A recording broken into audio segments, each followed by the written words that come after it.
ऐ नौजवानों गौर करो, अगर मोहब्बत करनी है तो अपने आका से मोहब्बत करो, प्यार करना है तो अपने आका से प्यार करो, ताजदारे मदीना से प्यार करो। ये कायनात की मोहब्बतें, ये दुनिया की मोहब्बतें सब दुनिया में दम तोड़ देती हैं। एक मोहब्बत है वो फकत मेरे आका की मोहब्बत है, जो दुनिया में भी साथ निभाती है, कब्र में भी साथ जाती है। और ये मोहब्बत मुस्तफा आखिरत में भी साथ नहीं छोड़ती है। क्या बात है, फकत हुजूर की मोहब्बत। माशाअल्लाह माशाअल्लाह। एक मेरे आका का प्यार है, एक ताजदारे मदीना की मोहब्बत है, जो जिंदगियां संवार देती है, जिंदगियों में इनकलाब आ जाता है। लोगों जरा गौर करो, ये मोहब्बत मुस्तफा ही तो थी जिसने हजरत अबू बकर सिद्दीक को इतनी अज़मतें अता की, इतना मकाम मर्तबा अता किया कि कुरान मजीद के अंदर आयत फ़िक़ार में जिक्र कर दिया गया। अल्लाह ताला ने वो इज्जत अता की कि आप गार में भी साथ थे, आज मज़ार में भी साथ है। तो जिसने हुजूर से प्यार किया उसे अल्लाह ने इज्जतों से नवाजा। हजरत उमर फारूक आज़म रज़ियल्लाहु ताला अन्हु, अल्लाह ताला ने उनको कितना इस इश्क की वजह से चमकाया, कितनी इज्जतों से नवाजा। परवरदिगार आलम ने हजरत उस्मान गनी को, हजरत मौला अली को, हजरत तलहा ज़ुबैर को, ये सारे नबी के सहाबा, ये सारे आका के गुलाम, ये सारे हुजूर के दीवाने, अल्लाह ने इज्जतें जो अता की है, ये वजह क्या है? वजह सिर्फ इतनी है कि इश्क़ मुस्तफा ने इन्हें दुनिया में भी चमका दिया है, और ये सारे के सारे आखिरत में भी चमकते नजर आएंगे। क्या बात है हज़रत, वाह वाह वाह वाह, सुभान अल्लाह सुभान अल्लाह, बहुत खूब, जिंदाबाद बोलो माशाअल्लाह। इश्क की बात चलती है तो फिर ज़बान पर नाम आता है किसका? जब आशिकों का जिक्र होता है ज़बान पे नाम फिर आशिकों के आते हैं।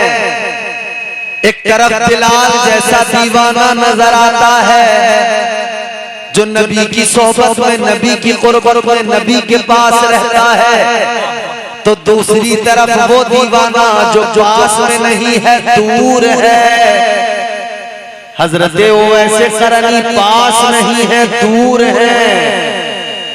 ये पास है वो दूर है, मगर दूर वाले को भी मेरे आका ने कितना नवाज दिया है।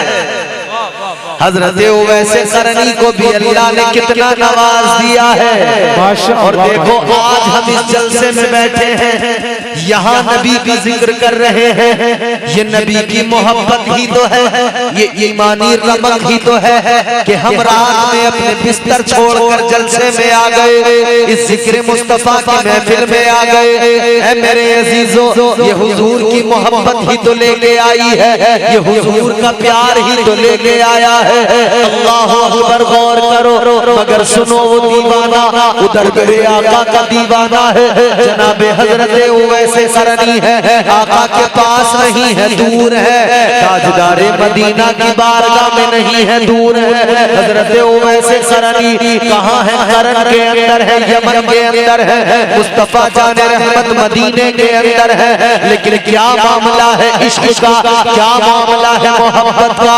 ताजदारे मदीना ने नमाज असर अदा की है। आप मस्जिद नबवी शरीफ के अंदर, आप मस्जिद के सहन में आए, बाहर निकले, आका ने यूं अपने सीने के बटन खोल दिए, अपने गिरेबान के बटन खोल दिए। आपने यमन की तरफ अपना रुख किया और ठंडी सांसें खींचने लगे, आका आहें भरने लगे, सर्द आहें भरने लगे। सहाबा ने देखा, अर्ज किया, या रसूल अल्लाह मामला क्या है? आपने सीने के बटन खोल दिए, ताजदारे मदीना किस्सा क्या है? आपने सीने के बटन खोल दिए और सीने के बटन खोल कर या रसूल अल्लाह आप लंबी लंबी सांसें ले रहे हैं। तो मेरे आका ने फरमाया, ऐ मेरे सहाबा गौर करो, वो यमन की सरजमीं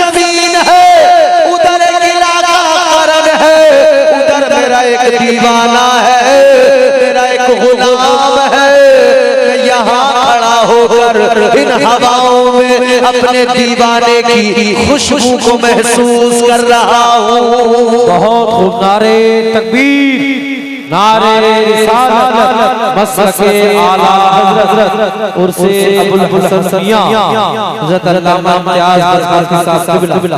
बहुत खूब। मदीने में और हजरत वैसे करन मगर हुजूर ने हजरत वैसे करनी की खुशबू को मदीने में महसूस किया। जोर से बोलो, ऐ लोगों ये मोहब्बत मुस्तफा है, ये ताजदारे मदीना की गुलामी है, ये ताजदारे मदीना का इश्क है। दीवाना उधर दूर है मगर इधर मुस्तफा अपने गुलाम की खुशबू को महसूस कर रहे हैं। बंडेरा की सरजमीन पर जलसे में आने वालों, नबी का जिक्र सुनने वालों, याद रखना आज इस जलसे में बैठकर तुम इधर से नबी का जिक्र सुनकर आका की मोहब्बत में तड़पोगे।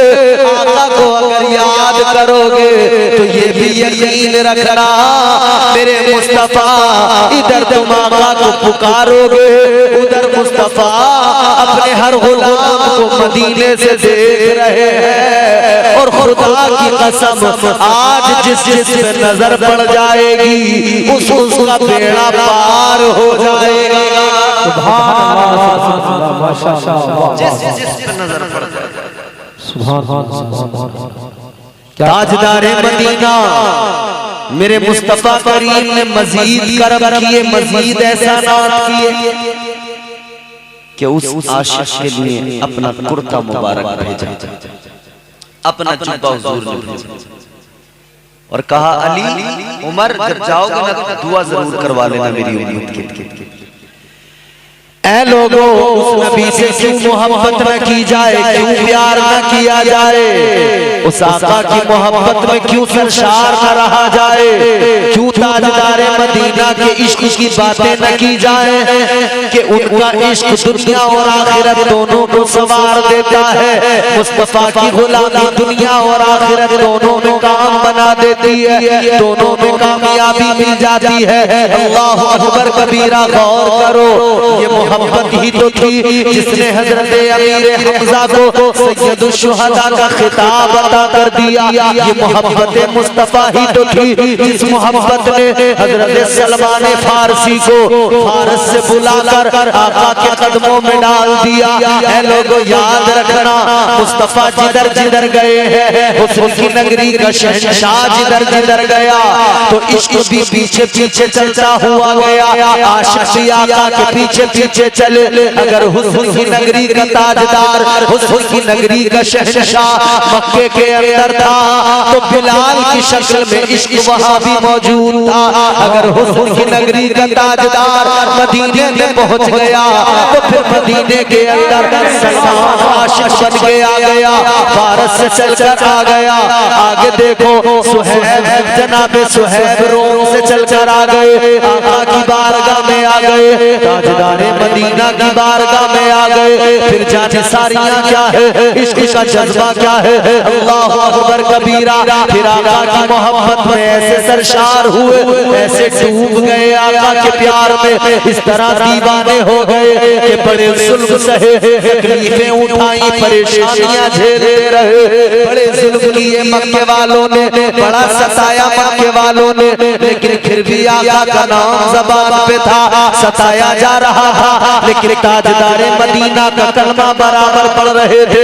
हजरत बिलाल हबशी का वाक़या सुनाता हूँ। हजरत बिलाल से किसी ने कहा था, ऐ बिलाल क्या मामला था कि तुमने इतने जुल्म सहे लेकिन ज़बान पे आका का नाम रहा। ऐ बिलाल वो कौन सी ऐसी बात थी जिसने तुम्हें इतना दीवाना बना दिया हुजूर का, इतना बड़ा आशिक बना दिया हुजूर का। ऐ बिलाल ये तो बताओ वो आखिर क्या बात थी जिसके सबब तुम आका से इतनी मोहब्बत करने लगे। कलमा भी पढ़ लिया, आका काबा पर जान देने लगे। तुम्हें उमैया बिन खलफ ने सताया, उमैया बिन खलफ ने जुल्म किए, मगर तुम फिर भी आका का नाम लेते रहे। अल्लाहु अकबर। जनाबे बिलाल फरमाते हैं मेरे अजीजों सुनो, मैं जब कलमा पढ़ा है मैंने, जब मैंने इस्लाम को कबूल किया है, जब मैंने ताजदारे मदीना की गुलामी को एक्सेप्ट किया है, हजरत बिलाल फरमाते हैं एक रात मेरी जिंदगी में ऐसी आई जिस रात ने मेरी जिंदगी को बदल डाला। एक रात मेरी जिंदगी में ऐसी आई जिस रात ने मेरी जिंदगी को बदल दिया मुकम्मल तौर पर। मेरी जिंदगी में इनकलाब आ गया है मेरे अजीजों। ऐसे लम्हे हमारी जिंदगियों में भी आते हैं, ऐसे वक्त ऐसे लम्हात हमारी जिंदगी के अंदर भी आते हैं कि एक लम्हे में जिंदगी बदल जाती है, एक लम्हे के अंदर मामलात बदल जाते हैं, एक लम्हे के अंदर सारी चीजें तब्दील हो जाती है। ऐसे मामलात हमारी जिंदगी में भी होते हैं। अल्लाहु अकबर। हजरत बिलाल फरमाते एक रात मेरी जिंदगी में आई। क्या कहने हैं, वाह वाह वाह, एक जोर से बोलो एक रात। हजरत बिलाल फरमाते एक रात आई।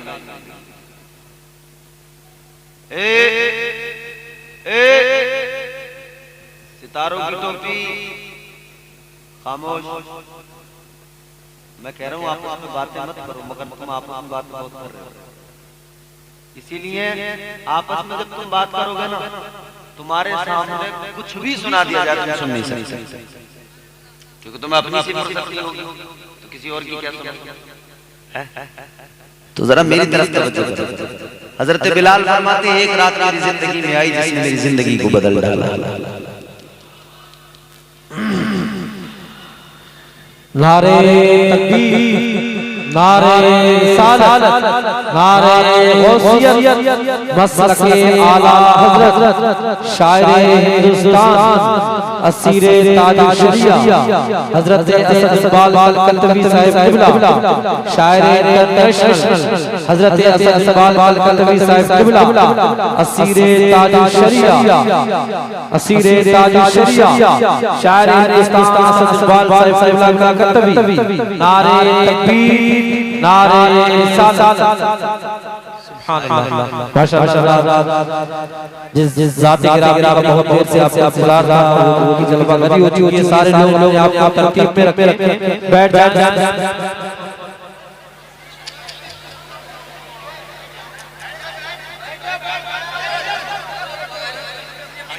बैठ जाएं।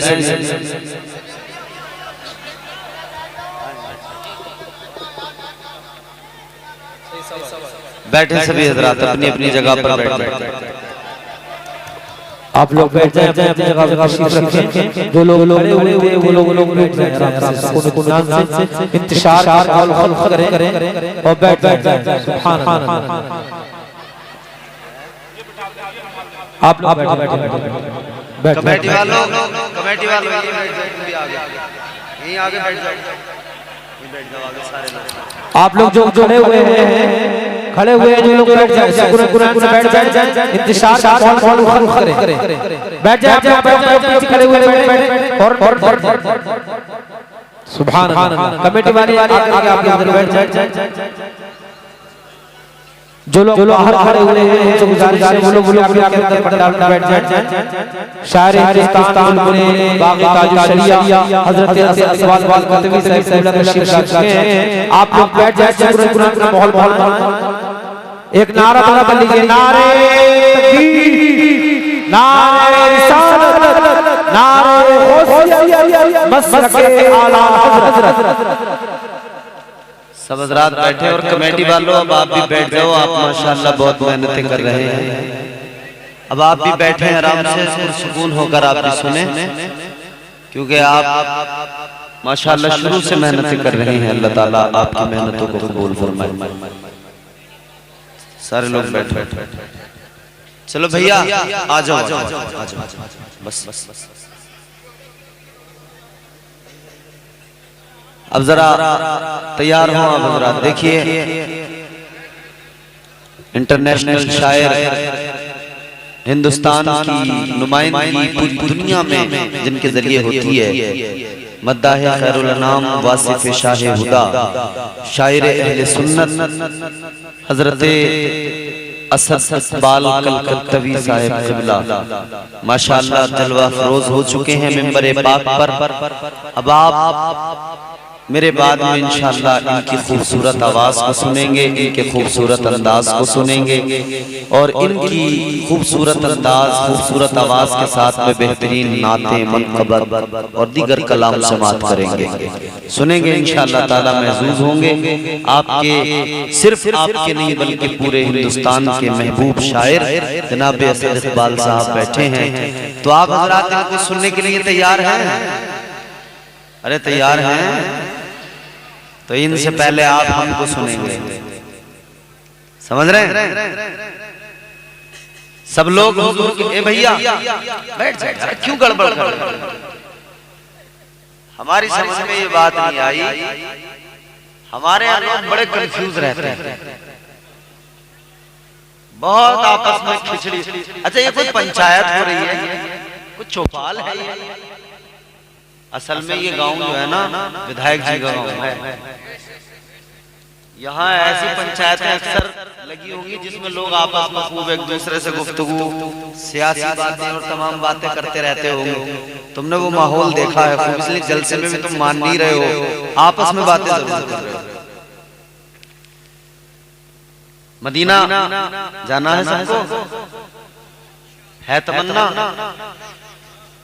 चलो हम दुआ करते हैं मदीना जाने की, सबकी तमन्ना है तो जरा शरीक हो, जोर से बोलें सुभान अल्लाह, सुभान अल्लाह। और सब मेरे साथ इस दुआ में आप हुजूर की बारगाह में लो लगाएं, फिर हुजूर से अर्ज करें और सब शरीक हो।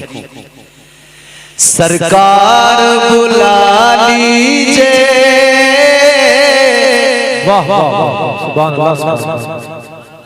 ऐसे देख रहे हैं आप लोग मुझे जैसे मैं एलियन हूं कोई।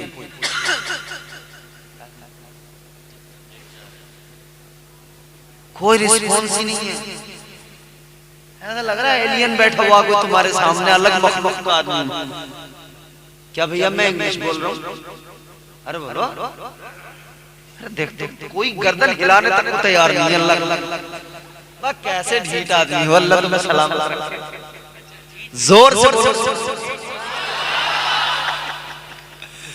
सरकार बुला लीजिए एक बार मदीने में।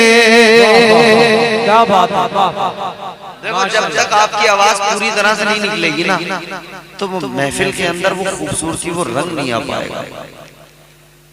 आप भी माशाल्लाह जलसे मुसलसल अपने इलाके में सुनते ही रहते हो और हम भी जलसे ही करते रहते हैं, रोजाना का हमारा भी यही काम है, हम भी देख रहे हैं। मैं चाहता हूँ वही माहौल बनना चाहिए, वही रंग। आप उस रंग में उस कैफियत में आकर सुनेंगे ना तो बड़ा मजा आएगा। मदीना जाने की बात है तो जिसे जिसे भी ए भैया बैठ जाओ यार, कहाँ रास्ते के चक्कर में यहाँ को ट्रक निकालोगे, ट्रक यहाँ को बार बार इसके चक्कर में लगे हुए हो रास्ते के। बैठो आराम से, जोर से बोलो सुभान अल्लाह। सारा मजमा हाथ उठा के बोले या रसूल अल्लाह, या रसूल अल्लाह। कुछ लोगों के हाथ अब भी नीचे हैं, पता ना घर से वादा करके आए हैं अहलिया से कि देखो तुमसे वादा करके जा रहे हैं, आज मौलाना जितना जोर लगा ले हाथ ही नहीं उठाना। हाथ उठा के हुजूर की मोहब्बत में जोर से बोले या रसूल अल्लाह। सरकार बुला लीजिए एक बार मदीने में, सरकार बुला लीजिए एक बार मदीने में, सरकार बुला लीजिए एक बार मदीने में। जन्नत का करे, जन्नत का करे हम भी दीदार मदीने। बहुत वाह वाह, सुभान अल्लाह, सुभान जन्नत का करे। शहीद हो जाओगे अगर जोर से तुमने बोल दिया तो खतरा मुझे ये है, जोर से मत बोलना, शहीद होने का खतरा। आहिस्ते से बोलो सुभान अल्लाह। जन्नत का करे हम भी दीदार मदीने में, सरकार बुला लीजिए एक बार, एक बार, एक बार, एक बार मदीने में, सरकार बुला लीजिए एक बार मदीने में। और जितने लोग ये बैठे हैं सबकी ख्वाहिश है, सबकी तमन्ना, सबकी आरज़ू, हर एक की ख्वाहिश है आए तेरे रोजे पर, क्या बात है या रसूल अल्लाह।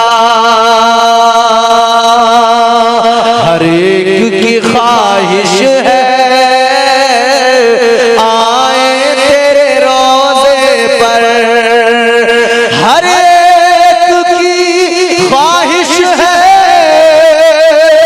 आए तेरे रोजे पर।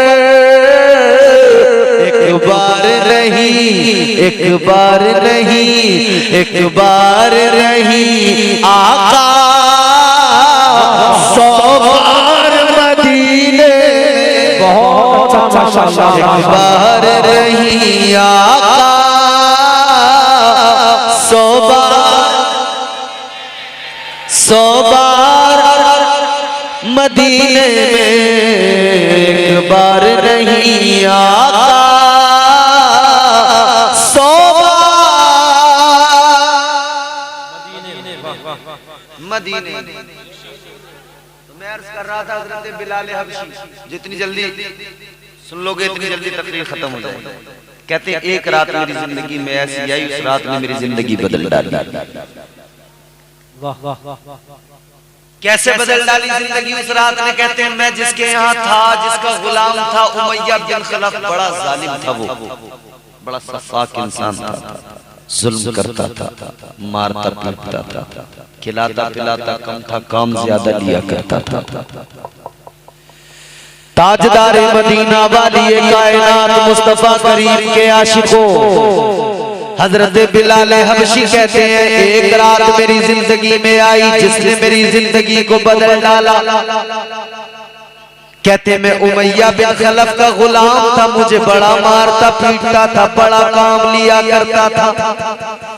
कहने लगे रात मुझे बुखार आया, तबीयत खराब हो गई, मैं सारी रात बुखार में झुलस रहा था, जिस्म मेरा बुखार में तप रहा था, गर्म था पूरा बदन।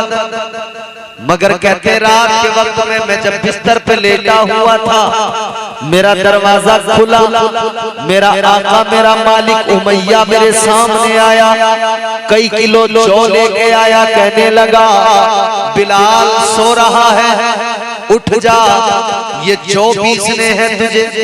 बिलाल कहते मेरी तबीयत खराब थी, बुखार बहुत ज्यादा था, जिस्म मेरा बुखार में झुलस रहा था, मगर मैं क्या करता, कुछ बोल नहीं पाया। वो जौ रख के चला गया। कहते बुखार में मुझसे उठा नहीं गया, मैं बिस्तर पे लेट गया, मुझे फिर नींद आ गई। कहते रात के किसी हिस्से में फिर दरवाजा खुला, जब दरवाजा खुला तो फिर वो उमैया आया, उसने मुझे आकर उठाया और उठाकर कहने लगा ए बिलाल क्या बात है, ए बिलाल तू अभी तक सो रहा है, मैंने तुझे काम के लिए कहा था, तूने काम नहीं किया। ए बिलाल तुझे कहा था जौ पीसना है, लेकिन तूने जौ नहीं पीसे, तूने काम नहीं किया। ए बिलाल याद रखना, अगर ये जौ नहीं पीसे तूने रात में, तो तुझे सुबह को सजा दी जाएगी, तुझे सुबह को तकलीफ दी जाएगी, मारा जाएगा। हजरत बिलाल कहते मेरी आंखों में आंसू आ गए, मैं रोने लगा, क्या करूं? कहते हैं फिर मैंने उसी बुखार के आलम में वो जो उठाए चच्ची के पास लेके चला, तो वो मेरा मालिक कहने लगा बिलाल अब तू यहाँ कमरे में बैठकर नहीं, इस सर्दी की ठंडी रात में बाहर बैठकर जो पीसेगा, और अब कोई कपड़ा भी तेरे जिस्म पर नहीं होगा, अपने लिबास को भी उतारेगा, ये तेरी सजा भी होगी। तूने देर कर दी, ताखीर कर दी, अब तू अपने कपड़े उतारेगा, कपड़े उतारने के बाद में फिर तू जो सारी रात पीसेगा। बिलाल कहते बुखार भी था मगर एक तरफ उसका जुल्म था। कहते मैंने कुर्ता उतार दिया, मैं बाहर लेकर जो पीसने के लिए चक्की पे बैठ गया। कहते वो उमैया तो चला गया, मैं चक्की चलाने लगा, मैं चला रहा था, रो रहा था, अपनी किस्मत में रो रहा था, आंसुओं से मुंह धो रहा था। कहते तभी मुझे किसी के आने की आहट महसूस हुई, एक अजीब सी प्यारी सी खुशबू महसूस हुई, कोई मेरी तरफ आ रहा था। एक आने वाला जब आता नजर आया तो मैंने जब नजरें उठा के देखा, कहने लगे आने वाला जो मेरी तरफ आ रहा था वो कोई और नहीं था, वो महबूबे खुदा जनाबे मोहम्मद मुस्तफा थे।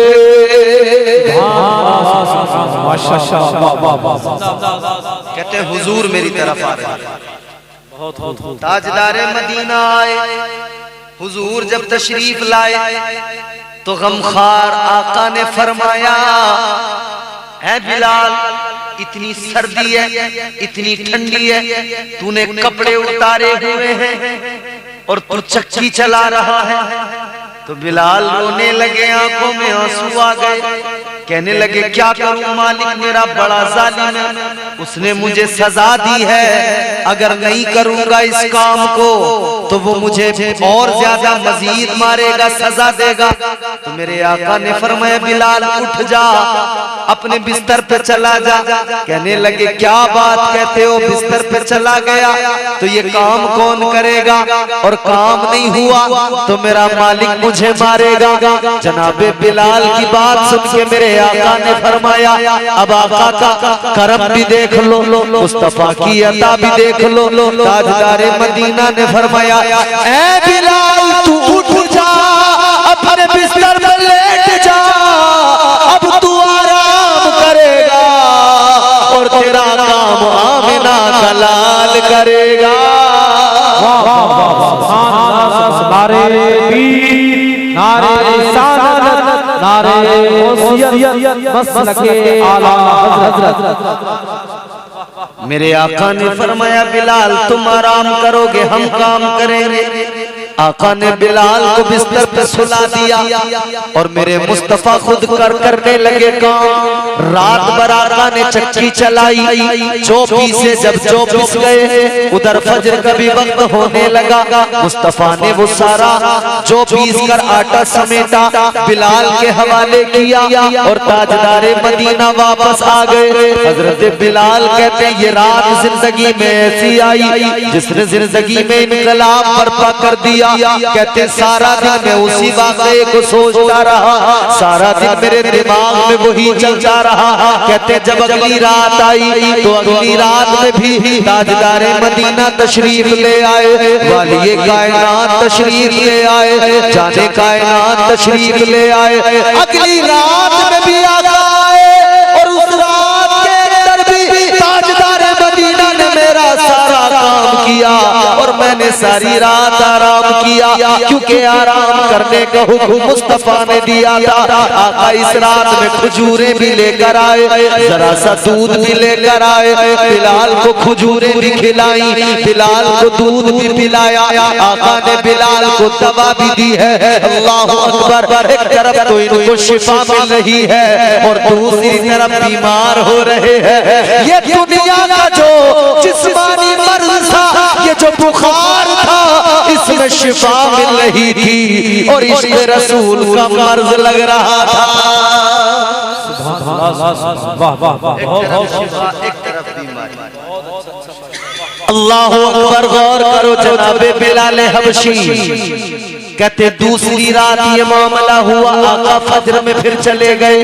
तीसरी रात आई, फिर ताजदारे मदीना आ गए। मुस्तफा करीम ने तीसरी रात के अंदर भी वही मेरा सारा काम किया और मैंने रात भर आराम किया।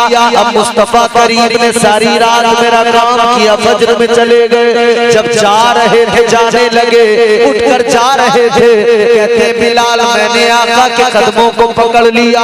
आका के कदमों में मैंने गिरकर कहा, या रसूल अल्लाह, ऐ ताजदारे मदीना, आप जा रहे हैं तो ऐसे ही नहीं जाए, बल्कि आज की रात मुझे अपना गुलाम बना कर जाए। आज की रात मुझे अपना कलमा पढ़ा कर जाए। हजरत बिलाल कहते हैं ताजदारे मदीना ने कलमा पढ़ा दिया। मुस्तफा का कलमा मैंने पढ़ लिया। जब मैंने आका का कलमा पढ़ लिया, मैं मसरूर हो गया। मैं दिन भर उसी में इश्क रसूल की मस्ती में मस्त रहता था। मेरी जिंदगी बड़ी पुरसुकून हो गई थी, मेरे दिल को बड़ा सुकून मिल गया था। लेकिन कहते हैं कि इश्क और मुश्क छुपाए नहीं छुपते हैं। अल्लाहु अकबर। ये इश्क जो है उमैया को भी पता लग गया कि बिलाल ने मदीने वाले मुस्तफा को दिल दे दिया है। बिलाल आमिना के लाल का गुलाम बन गया है। अब बिलाल पर जुल्म सितम हुए, अब बिलाल पर तशद्दुद हुआ। अब हजरत बिलाल को तकलीफें पहुंचाई गई, मारा पीटा गया। मगर गौर करो मेरे अजीजों, हजरत बिलाल हबशी जुल्म सहते रहे, तकलीफें उठाते रहे, दर्द झेलते रहे। सारी मुसीबतों के बावजूद भी उमैया पे खलफ गरम रेत पर लेटाता, सीने पे वजनी पत्थर रख देता और सीने पे वजनी गर्म पत्थर रख के कहता, मारता, कहता बिलाल ये बता, अब तो आका का नाम नहीं लेगा, अब तो मोहम्मद अरबी का नाम नहीं लेगा। हजरत बिलाल का एक जवाब होता और वो जवाब क्या था? आज भी दीवाने उस जवाब पे फख्र करते हैं। ये मार मार के कहता था बिलाल ये बता, अब तो नाम नहीं लेगा। मगर बिलाल कहते थे उमैया जितना मारना है मार ले, जितना पीटना है पीट ले, जितना दर्द देना है दे दे, जितनी तकलीफें देना है दे दे। ऐ उमैया याद रखना, तू मुझे जितना मारना है मार ले, मेरे जिस्म के टुकड़े टुकड़े कर दे, मगर याद रख ले जब तक बिलाल के जिस्म में जान रहेगी, मोहम्मद की मीम पे कुर्बान रहेगी।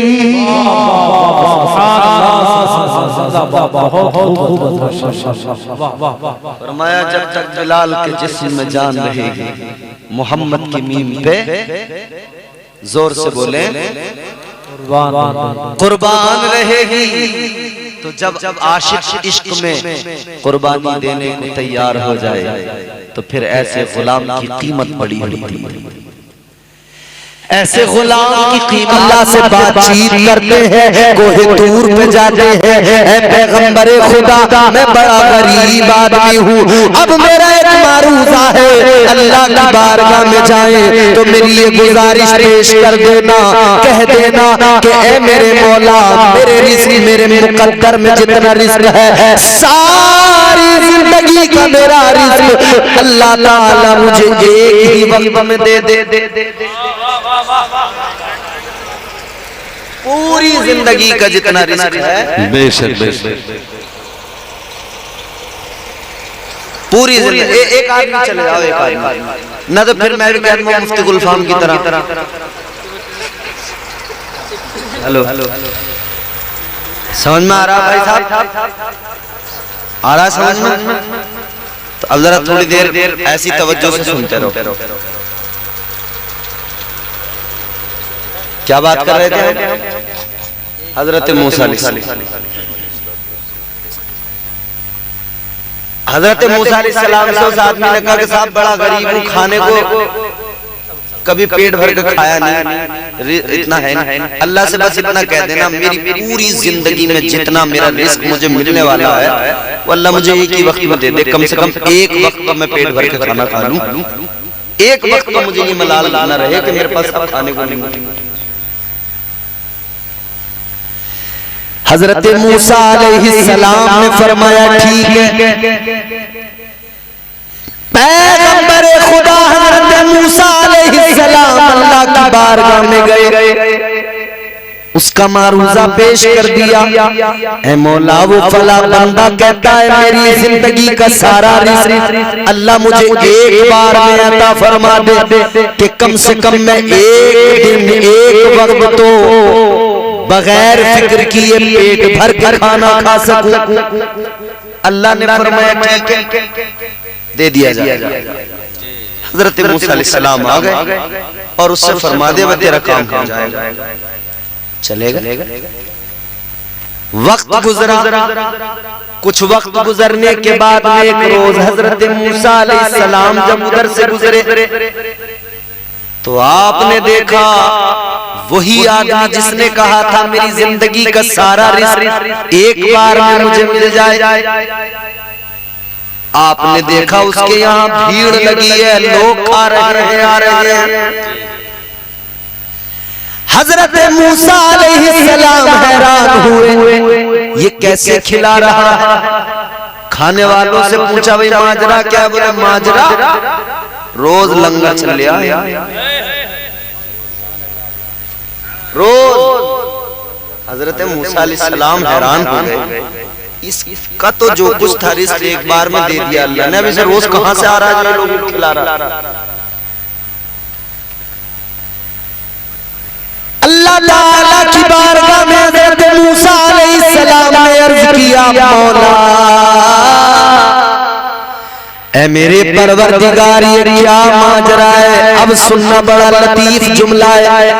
परवरदिगार ने फरमाया ऐ मूसा ये आदमी बड़ा चालाक निकला। या अल्लाह क्या मतलब?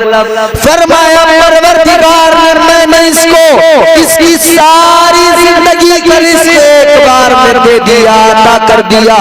ये आदमी चालाक निकला, इसने खुद नहीं खाया, दूसरों को खिला दिया, मेरे बंदों को खिला दिया। इसने जब मेरे बंदों को खिलाया तो मेरा वादा है जो मेरे बंदों को खिलाता है मैं उसका रिज़्क़ बढ़ा देता हूँ। अल्लाह ने फरमाया ये बंदों को खिलाता है मैं इसका रिज़्क़ बढ़ाता हूँ, ये रोज खिलाता है मैं रोज अता करता हूँ।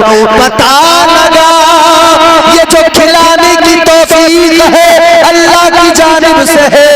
चैन से आराम से खिलाओ, लोगों को इसके तबसरे न करो। अब लोगों को ये न बताओ कि हमसे बड़ा खिलाने वाला कोई नहीं। कई लोगों की आदत होती है, जुबैर हसानी साहब घर लेके जाएंगे या आप किसी वजह से आप किसी काम से उनके घर चले गए, सलाम अलैकुम, वालेकुम अस्सलाम, बातचीत हो रही है, बोले लो रोटी खा लो, खाना खाना, अरे क्या नाम, मैं नहीं खा, अरे कैसे कैसे जाओगे खाना खाओ, बिठा लिया जबरदस्ती। बोले यार हमने कोफ्ते बनवाए, खा खा। कोफ्ते सामने आ गए दस्तरखान, सुभानी साहब जी बिल्कुल, अच्छा दस्तरखान पे आ गए सामने। अब जब सामने आ गए तो बेचारा मजबूर था कि यार हम जिद कर रहे हैं तो खा लो, तो बोले खा लो, खा लिया। खाने के बाद में साहब आ गए, रात को खा के आए, सुबह को चौपाल पे जैसे बैठे तो खिलाने वाला वहां जिक्र कर रहा, बोले साहब कल तो हमने गोश्त मंगाया नगली से, हमने कहा भाई आज कोफ्ते बनते, बड़ा दिल कर।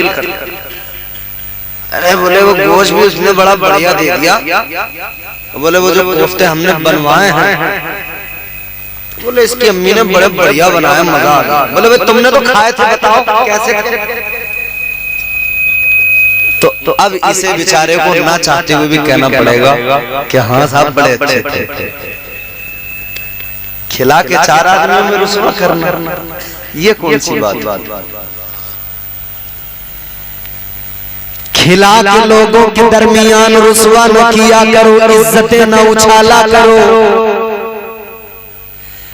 अल्लाह ताला खिलाने वालों से राजी होता है, मगर एक बात याद रखना, इन्नमल आमालु बिन्नियात, आमाल का दारोमदार नियत पर होता है।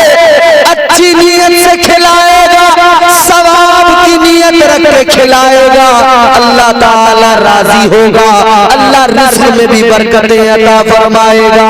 और अगर अपनी वाहवाही के लिए, नामो नमूद के लिए खिलाएगा तो याद रखना, रियाकारी जिस अमल में हो वो अमल बारगाहे खुदा में मकबूल नहीं होता। बेशक बेशक, सुभान अल्लाह। नारे तकबीर, नारे रिसालत, नारे गौसियत, मसलके आला हजरत, फैजाने आला हजरत, जश्न शादी खाना आबादी, हजरत अल्लामा इम्तियाज रजा बरकाती। सुभान अल्लाह, सुभान अल्लाह। आजकल हमारे यहाँ काम ज्यादातर दिखावे वाले ही जी। अभी मैंने सोशल मीडिया पर एक वीडियो देखी, गले में नोटों का हार जो दूल्हा के डाला ना, तो इतना लंबा था कि 2-3 आदमी पकड़े हुए खड़े थे। मुझे ईमानदारी से बताओ, इसमें बगैर, इसमें दिखावा ही तो है या और कुछ? जी। और वो बहनों जो लेकर आते हैं ना, 1 लाख का हार डाला साहब भाई ने, भाई 1 लाख का डाल के बारात वापस आते सुबह को ले ले अपना 1 लाख का हार, और उस पर रखवा के लेता भाई पैसे 1 लाख के 1.25 तो कम से कम लेगा। तो इस भाई से पूछो, भाई तू साले की शादी में आया था या यहाँ तू तिजारत करने आया था?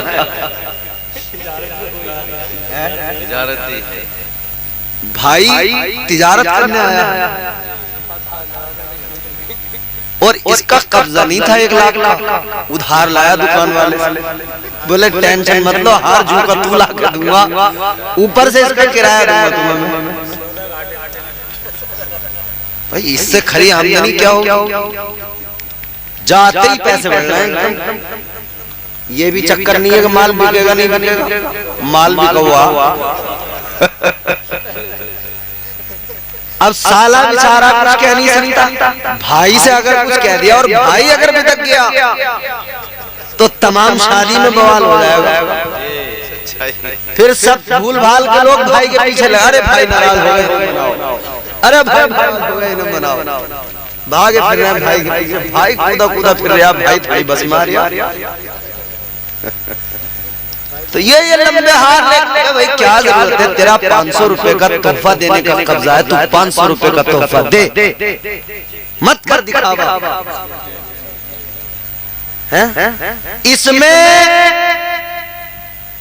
इसमें बेइज्जती नहीं होगी, तेरी जितनी हैसियत जितना कब्जा है उतना दे दे, लेने की तवक्को से मत दे। बच्चा पैदा हुआ तो बोले भेली जाएगी, भेली 15 किलो रसगुल्ले बनवा के ले लिया,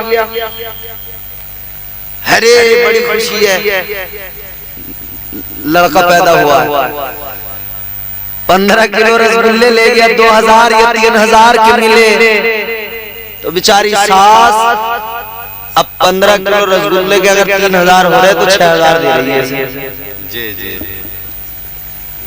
इतने तो उसने न कमाए, जिसने बनाए थे वो भट्टी पे झुलसा था जो खड़े हो गए, जितना ये दामाद कमा के ले गया। जी। ये तो मिल जाए बस मौका, खुखार हो गया, खुखार भाई।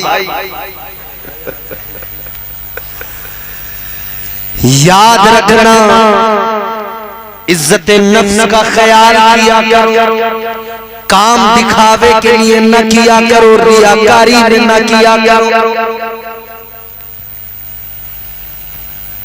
शादियों में इतना दिखावा हो रहा है,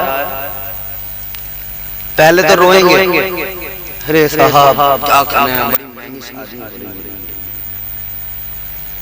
और शादी करते ही फिर जो चौधरी बनता, साहब हमने 20 लाख रुपए उठा दिए, और अल्लाह के करम से हमने कह दिया लोगों से अपने लल्ला परेशान होने की जरूरत ना, रुपए 5 लाख और भी खर्च होंगे तभी हम बैठे हैं, हम करम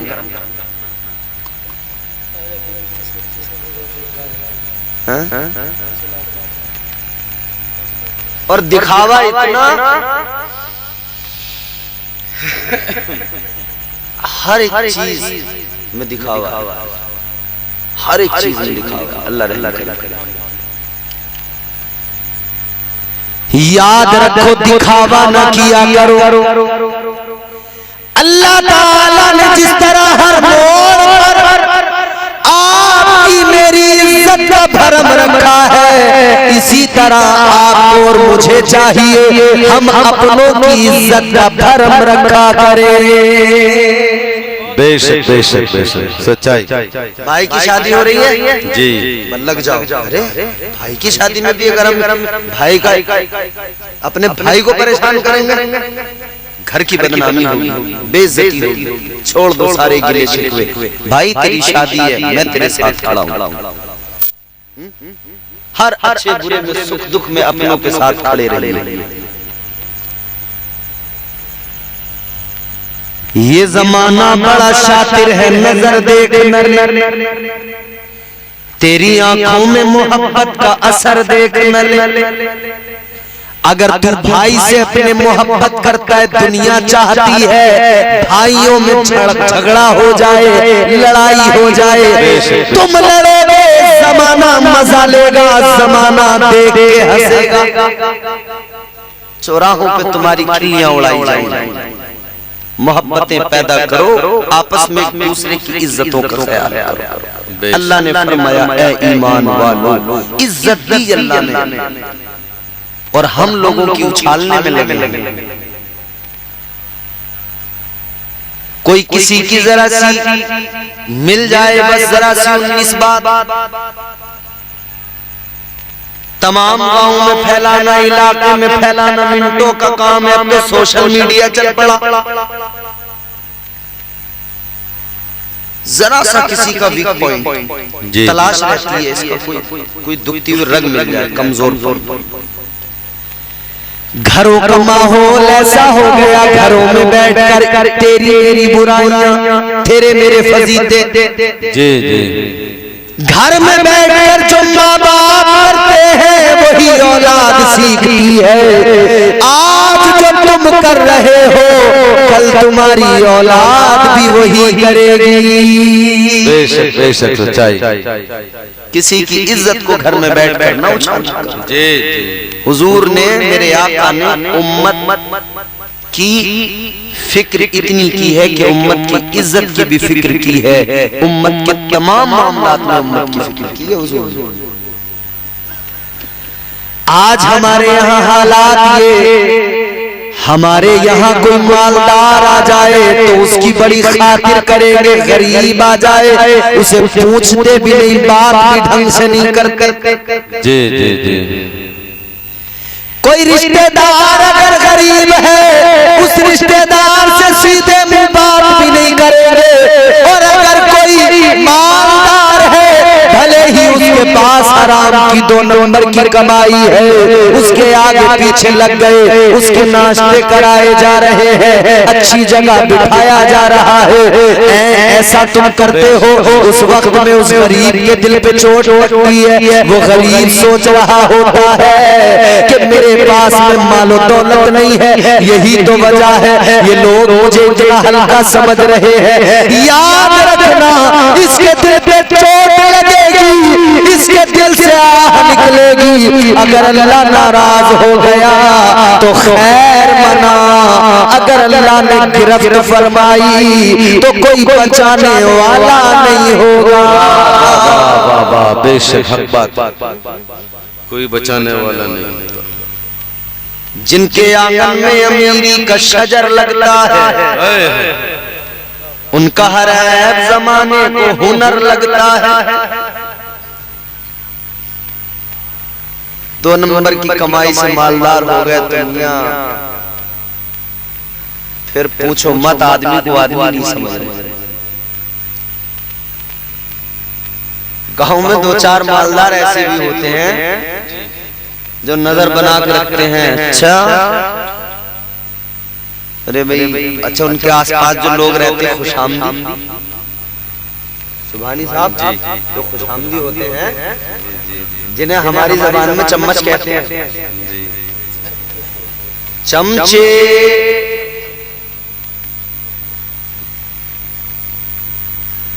ये बड़ा काम खराब करते हैं। चमचे कहते हैं ना, पतीली से ज्यादा ढक्कन गरम, वो वाला हिसाब।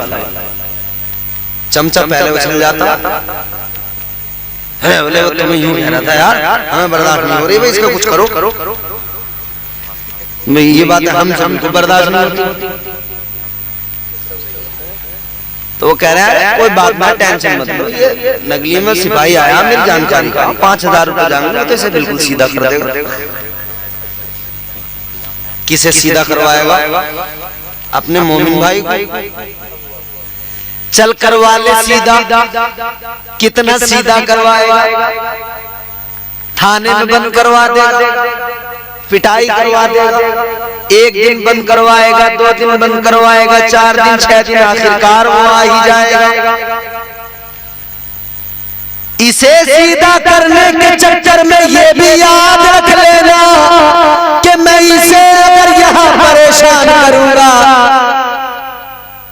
तो कब्र में फरिश्ते भी मुझे तबीयत से सीधा करेंगे। बेशक बेशक। ये इस वाली पुलिस से नहीं कहेगा ये गरीब, ये तो अल्लाह की पुलिस से कहेगा। ये अल्लाह की बारगाह में कह देगा मालिक परेशान कर रहा है मुझे, मालदार है इसलिए। अल्लाह अपनी पुलिस लगाएगा। फिर इस वाली पुलिस का पटा इतना खतरनाक होता है, उस पर लिखा हुआ था आन मिलो सजना, जैसे मारा है ना वो दरोगा सिपाही, तो जो काम नहीं भी किया होता है उसे भी कबूल कर ले, बोले हाँ मैं नहीं करा था। जब इसकी मार पे ये आलम, तो सोच अल्लाह की पुलिस की मार कैसी होगी।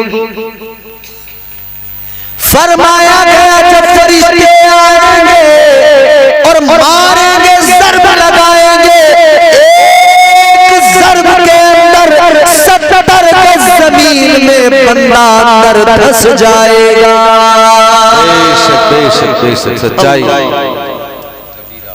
तू करवा सीधा, मगर ये तुझे जो कब्र में सीधा करा जाएगा वहां तो कोई नहीं आएगा। यहाँ तो इस गरीब का कोई ना कोई तो हो ही जाएगा खड़ा इसके लिए, मगर वहां तेरा कोई नहीं होगा।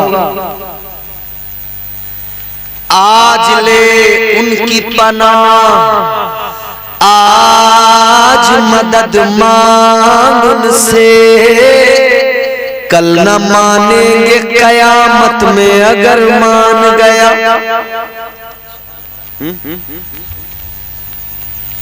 दिए से लो कभी तूफान से ताकत छीन लेता है, वो जालिम बादशाहों से हुकूमत छीन लेता है। बहुत ही सादगी से तुम गुजारो जिंदगी अपनी, हवा में उड़ने वालों से वो शोहरत छीन लेता है। वो जाता है, किसी बेटे का 200 साल की उम्र में इंतकाल हो जाता है, 50-60 की उम्र पर सिमटने वालों गौर करो, जिसका बेटा 100-200 साल की उम्र में दुनिया से जाए, इंतकाल हो, वो औरत कह रही है बच्चों की उम्र कम होती है।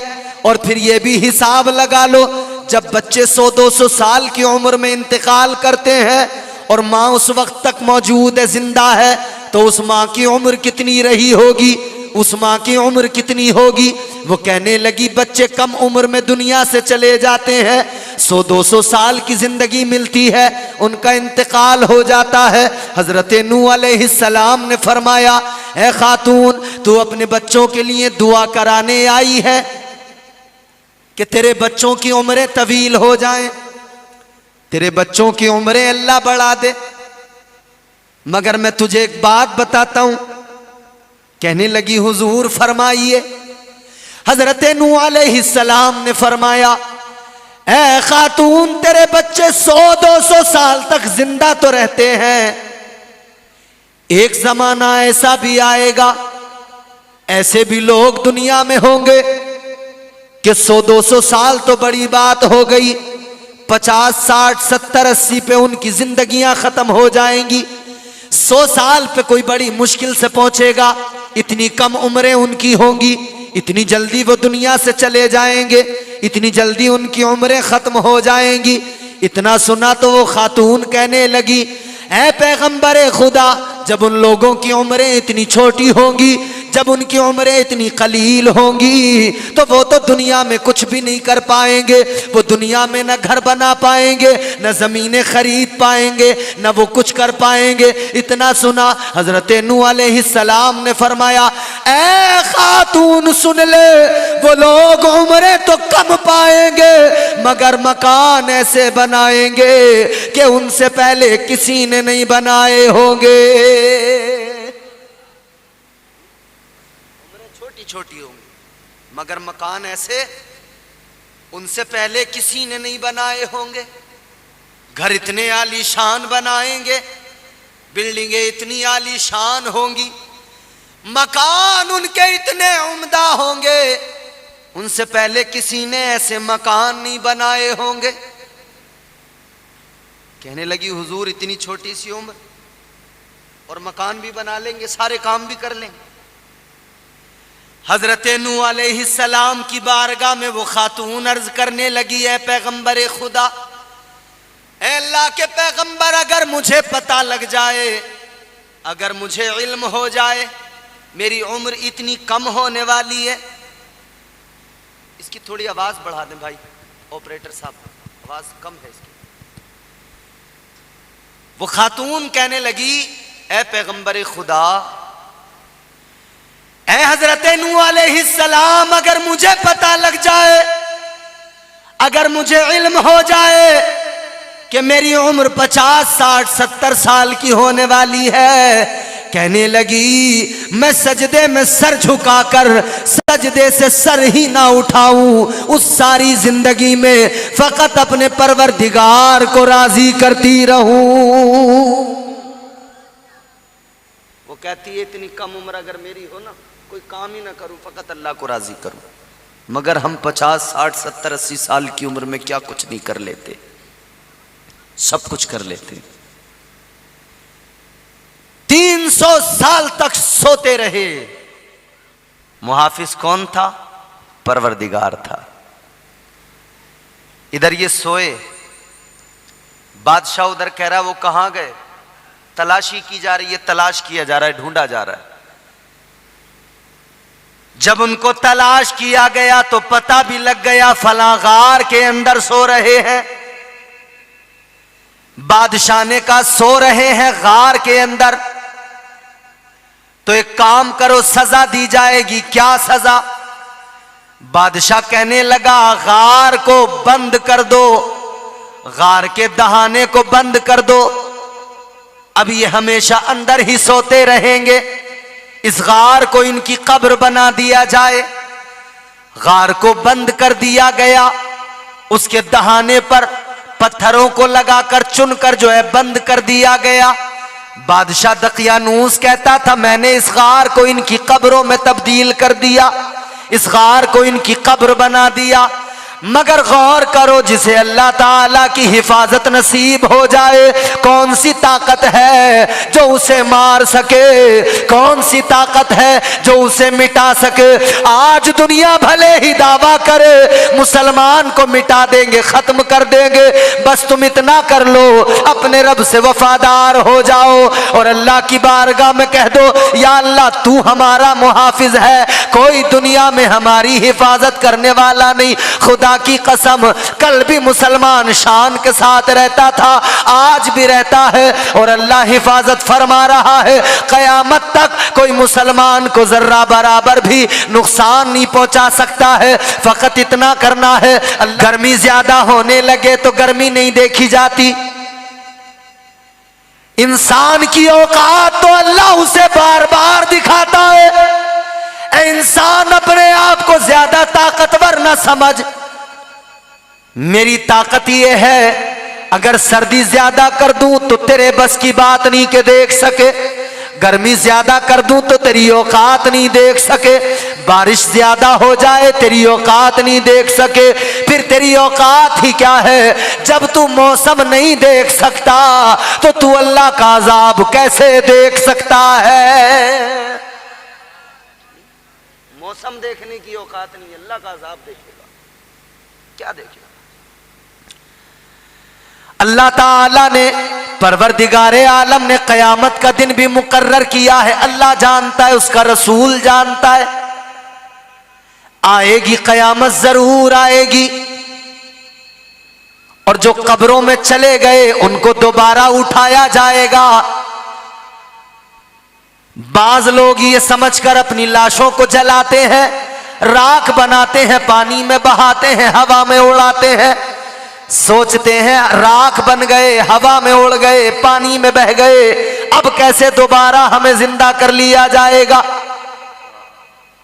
मगर नहीं, एक बार ये भी तो सोचा करो, एक कतरे से जब अल्लाह बना सकता है, गोश्त भी, हड्डियां भी, खून भी, सब कुछ एक कतरे से अगर अल्लाह बनाने की कुदरत रखता है तो तू राख होके हवाओं में बिखर जा, अल्लाह उसी राख को इकट्ठा करके तुझे दोबारा से भी बनाना जानता है, वो ताकत रखता है। वो परवरदिगार वो बड़ा पावर वाला है, बड़ी ताकत वाला है। तुम देखने की बात करते हो, जितना जोर लगाओ, जितना जोर लगाना है लगा लो, सारी दुनिया के इंसान जमा हो जाए, सारी दुनिया के जिन्नात जमा हो जाए, सारे के सारे जोर लगा ले, मगर इतना याद रखो, अल्लाह ने फरमा दिया, या माशरल जिन्नि वल इंसी इन इस्ततातुम अन तनफुदू मिन अक़तारिस समावाति वल अर्दि फंफुदू ला तनफुदूना इल्ला बिसुल्तान। अल्लाह ताला ने फरमा दिया, सारी दुनिया के इंसान जमा हो जाए, सारे जिन्नात जमा हो जाए, जितना चाहे जोर लगाए, जितनी जकंदे मार ले, मगर जिधर भी जाएंगे अल्लाह की ताकत और उसकी कुदरत के जलवे ही इनको नजर आएंगे। जिधर जाओगे रब की ताकत, उसकी कुदरत। एक शख्स दुनिया से रुखसत होने से पहले अपने बच्चों से कहता है कि मेरे बच्चों, जब मैं मर जाऊं ना, हुजूर फरमाते कि एक शख्स, उसने कहा मेरे बच्चों जब मेरा इंतकाल हो जाए, जब मैं मर जाऊं तो मुझे दफनाना नहीं, क्या करना? कहने लगा मुझे जलाना, राख बनाना, हवा में उड़ा देना, पानी में बहा देना। औलाद कहने लगी कैसे आपको करेंगे हम ये सब, कैसे जला सकते हैं, बाप हो आखिर हमारे। कहने लगा नहीं, जो मैं कह रहा हूं वही तुमको करना है, तुमको मेरी लाश को जलाना होगा, ये मेरी वसीयत है। मेरे हुजूर फरमाते कि उसके बच्चों ने उसकी वसीयत पर अमल किया, जब वो मर गया उसे जला दिया गया, उसकी लाश को जलाया गया, राख बन गया, राख हवा में उड़ गई, बह गई। हुजूर फरमाते हैं कल मैदान महशर में परवरदिगारे आलम इसकी राख जो बिखर गई हवाओं में, जो सहराओं में बिखर गई, अल्लाह रेत के जर्रों को हुक्म देगा, मिट्टी को हुक्म देगा, सहराओं को हुक्म देगा कि उसकी राख जमा करो, जितने भी जर्रात जहां हैं सारे मेरी बारगाह में पेश किए जाएं। उसकी सारी राख के जर्रात जमा होंगे, जमीन वापस करेगी, पानी वापस करेगा, सारे जर्रात अल्लाह ताला के हुजूर, अल्लाह ताला फिर से उसे पैदा करेगा, फिर से उसे बना देगा, जिंदा करेगा। अल्लाह ताला फरमाएगा, ऐ मेरे बंदे जरा बता ये तूने किस लिए किया था, आखिर क्या वजह थी कि तूने अपनी लाश को जलवा दिया था, क्या वजह थी कि तूने अपनी लाश को यूं जलाकर राख को यूं बिखरवा दिया था। वो कहने लगा, अल्लाह की बारगाह में रोने लगा। मेरे आका फरमाते हैं वो रब की बारगाह में रोएगा, गिड़गिड़ाएगा, अर्ज करेगा, मौला मुझे तुझसे डर लगता था, या अल्लाह तेरा खौफ था, या अल्लाह तेरा डर था। ऐ परवरदिगार मैं डरता था कल मैदान महशर में तेरे सामने कैसे खड़ा हो पाऊंगा, गुनाहगार हूं। तेरा खौफ था, मुझे डर था कि तेरे सामने क्या जवाब दूंगा जब मेरी जिंदगी का हिसाब किताब होगा, जब मेरे नामे अमाल को खोला जाएगा, मैं कैसे तेरी बारगाह में खड़ा रह पाऊंगा, कैसे हिसाब दे पाऊंगा। परवरदिगार ने फरमाया, ऐ मेरे बंदे बता क्या ये तूने वाकई मेरे खौफ की वजह से किया, मेरे डर की वजह से किया। कहने लगा, हाँ परवरदिगार तेरे खौफ की वजह से किया, तेरे डर की वजह से किया। अल्लाह ने फरमाया, तूने अगर मुझसे डर कर ऐसा किया, मेरे खौफ की वजह से किया, तो याद रख ले जो मुझसे डरता है, जो मेरा खौफ दिल में रखता है, मैं उस पर बड़ा करम फरमाता हूँ, मैं उसको बड़ी शान अता करता हूँ। परवरदिगार फरमाएगा, ऐ मेरे बंदे जा, मैंने तेरे सारे गुनाहों को मुआफ कर दिया और तुझे जन्नत का हकदार बना दिया। माशाअल्लाह, नारे तकबीर, नारे रिसालत, जश्न ईद मिलादुन नबी, उलमाए अहले सुन्नत, शोराए अहले सुन्नत, मसलके आला हजरत, नारे तकबीर, नारे रिसालत। हजरत गिलामी शायर मुल्क हिंदुस्तान मोहतरम कारी गुलाम नूर मुजस्सम साहब किबला मिंबर नूर पर तशरीफ ला चुके हैं। आप हजरात बैठे, तकरीर समाअत फरमाएं। मद्दाह खैरुल अनाम वासिफ शाह हुदा हज़रत ग़ुलाम नूर मुजस्सम साहब तशरीफ़ ले आए हैं। मेरी गुफ्तगू के बाद में फ़ौरन आप इनको समाअत करेंगे। मेरी गुफ्तगू बहुत जल्दी से आप सुन लीजिए ताकि फिर आपके महबूब शायर आपके सामने हों। आखिरी बातें मैं जल्दी जल्दी अर्ज़ कर देता हूँ, ज़रा मोहब्बत से सारे लोग सुने और प्यार से कह दें सुभान अल्लाह। तो बंदे के दिल में रब का खौफ होना चाहिए, निडर नहीं होना चाहिए। कल मैदान महशर में रब को मुंह दिखाना है। छोटी सी जिंदगी है, न इतराओ इस पर घमंड ना करो। 300 साल तक वो गार के अंदर सोते रहे। फिर एक बादशाह आया, बड़ा आदिल, बड़ा नेक, मगर उसकी कौम के अंदर कुछ लोग ऐसे जो आखिरत पर ईमान नहीं रखते। कहते थे मरने के बाद में कैसे जिंदा होंगे, कहते थे जो कुछ भी है यही जिंदगी है, इसके बाद में कुछ नहीं है, मर गए तो काम खत्म।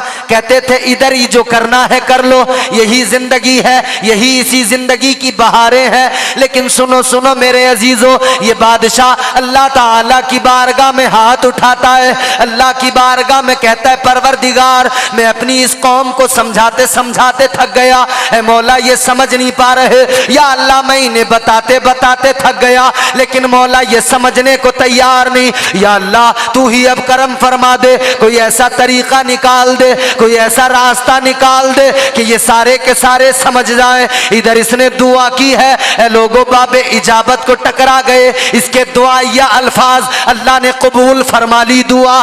फिर अल्लाह ताला ने करम फरमा दिया। वो जो 300 साल तक सोते रहे, अल्लाह अकबर कबीरा, 300 साल तक सोने के बाद में अचानक वो उठ गए, बेदार हो गए। जब वो सारे बेदार हुए, उन्होंने एक दूसरे को देखा तो सवाल करने लगे हम कब से सो रहे हैं, कितना सोए हैं। तो उन्होंने कहा शायद हम आधा दिन सोए होंगे, लेकिन अपनी हालत को देखा, बाल बढ़ गए थे, नाखून बढ़ गए थे।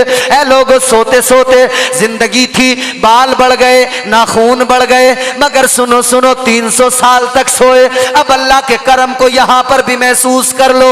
हर रात बंदा सोता है, सुबह को उठ जाता है, कभी दिन में भी सोता है, बेदार हो जाता है। फरमाया गया ये जो नींद है ये सबसे हल्की मौत है। ये बंदा रोज जो सोता है रोज मौत आती है, हल्की मौत आती है, और ये इसलिए है कि बंदा समझ ले वो परवरदिगार कितना करम कर रहा है। हर रात बिस्तर पे जाकर बंदा सो गया यानी मर गया, हल्की मौत चले, हल्की मौत के आगोश में चला गया।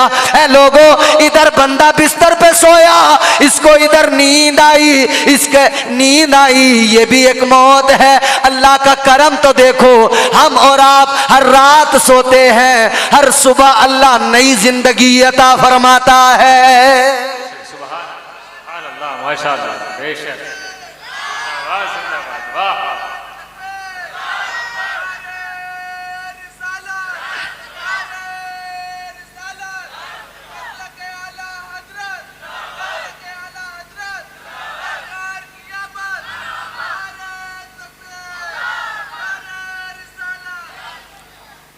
हर सुबह अल्लाह नई जिंदगी अता करता है, हर सुबह अल्लाह जिंदा कर देता है। ये उसका करम नहीं तो क्या है। वो नवाजने पे आए तो नवाज दे जमाना, वो नवाजने पे आए तो नवाज दे जमाना, वो करीम ही जो ठहरा तो करम का क्या ठिकाना। हर रात बंदा मरता है, हर सुबह जिंदा होता है। ये तेरी मेरी जिंदगी है। इसीलिए फरमाया रात को जब सोया करो तौबा करके सोया करो। आंखों से अल्लाह के खौफ के सबब दो आंसू निकाल कर नादिम होकर गुनाहों की मुआफी मांग कर सोया करो। न मालूम कौन सी रात ऐसी आए कि सो जाए तो सुबह को उठ भी ना पाए। कौन सी रात ऐसी आ जाए कि उसके बाद में सुबह देखना नसीब ना हो।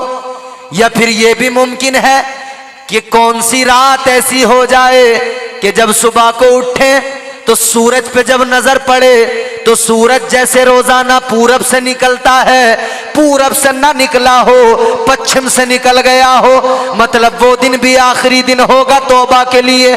सूरज उधर से निकलेगा पश्चिम से, दोपहर तक पश्चिम से निकल कर रहेगा, फिर वापस अपनी हालत पे आएगा, उसी तरफ से रोजाना निकलने लगेगा। गौर किया है कभी? न मालूम कब हो जाए वो दिन, न मालूम कब हो जाए ऐसा वक्त। कौन सी सुबह हो कि उस तरफ से सूरज निकल जाए, फिर उसके बाद में तौबा भी कबूल नहीं होगी। फिर उसके बाद में अल्लाह की बारगाह में बंदा चाहे जितना रो ले, फिर तौबा कबूल नहीं की जाएगी। आज वक्त है, आज तौबा करो। आज वक्त है, आज अपने रब को मना लो।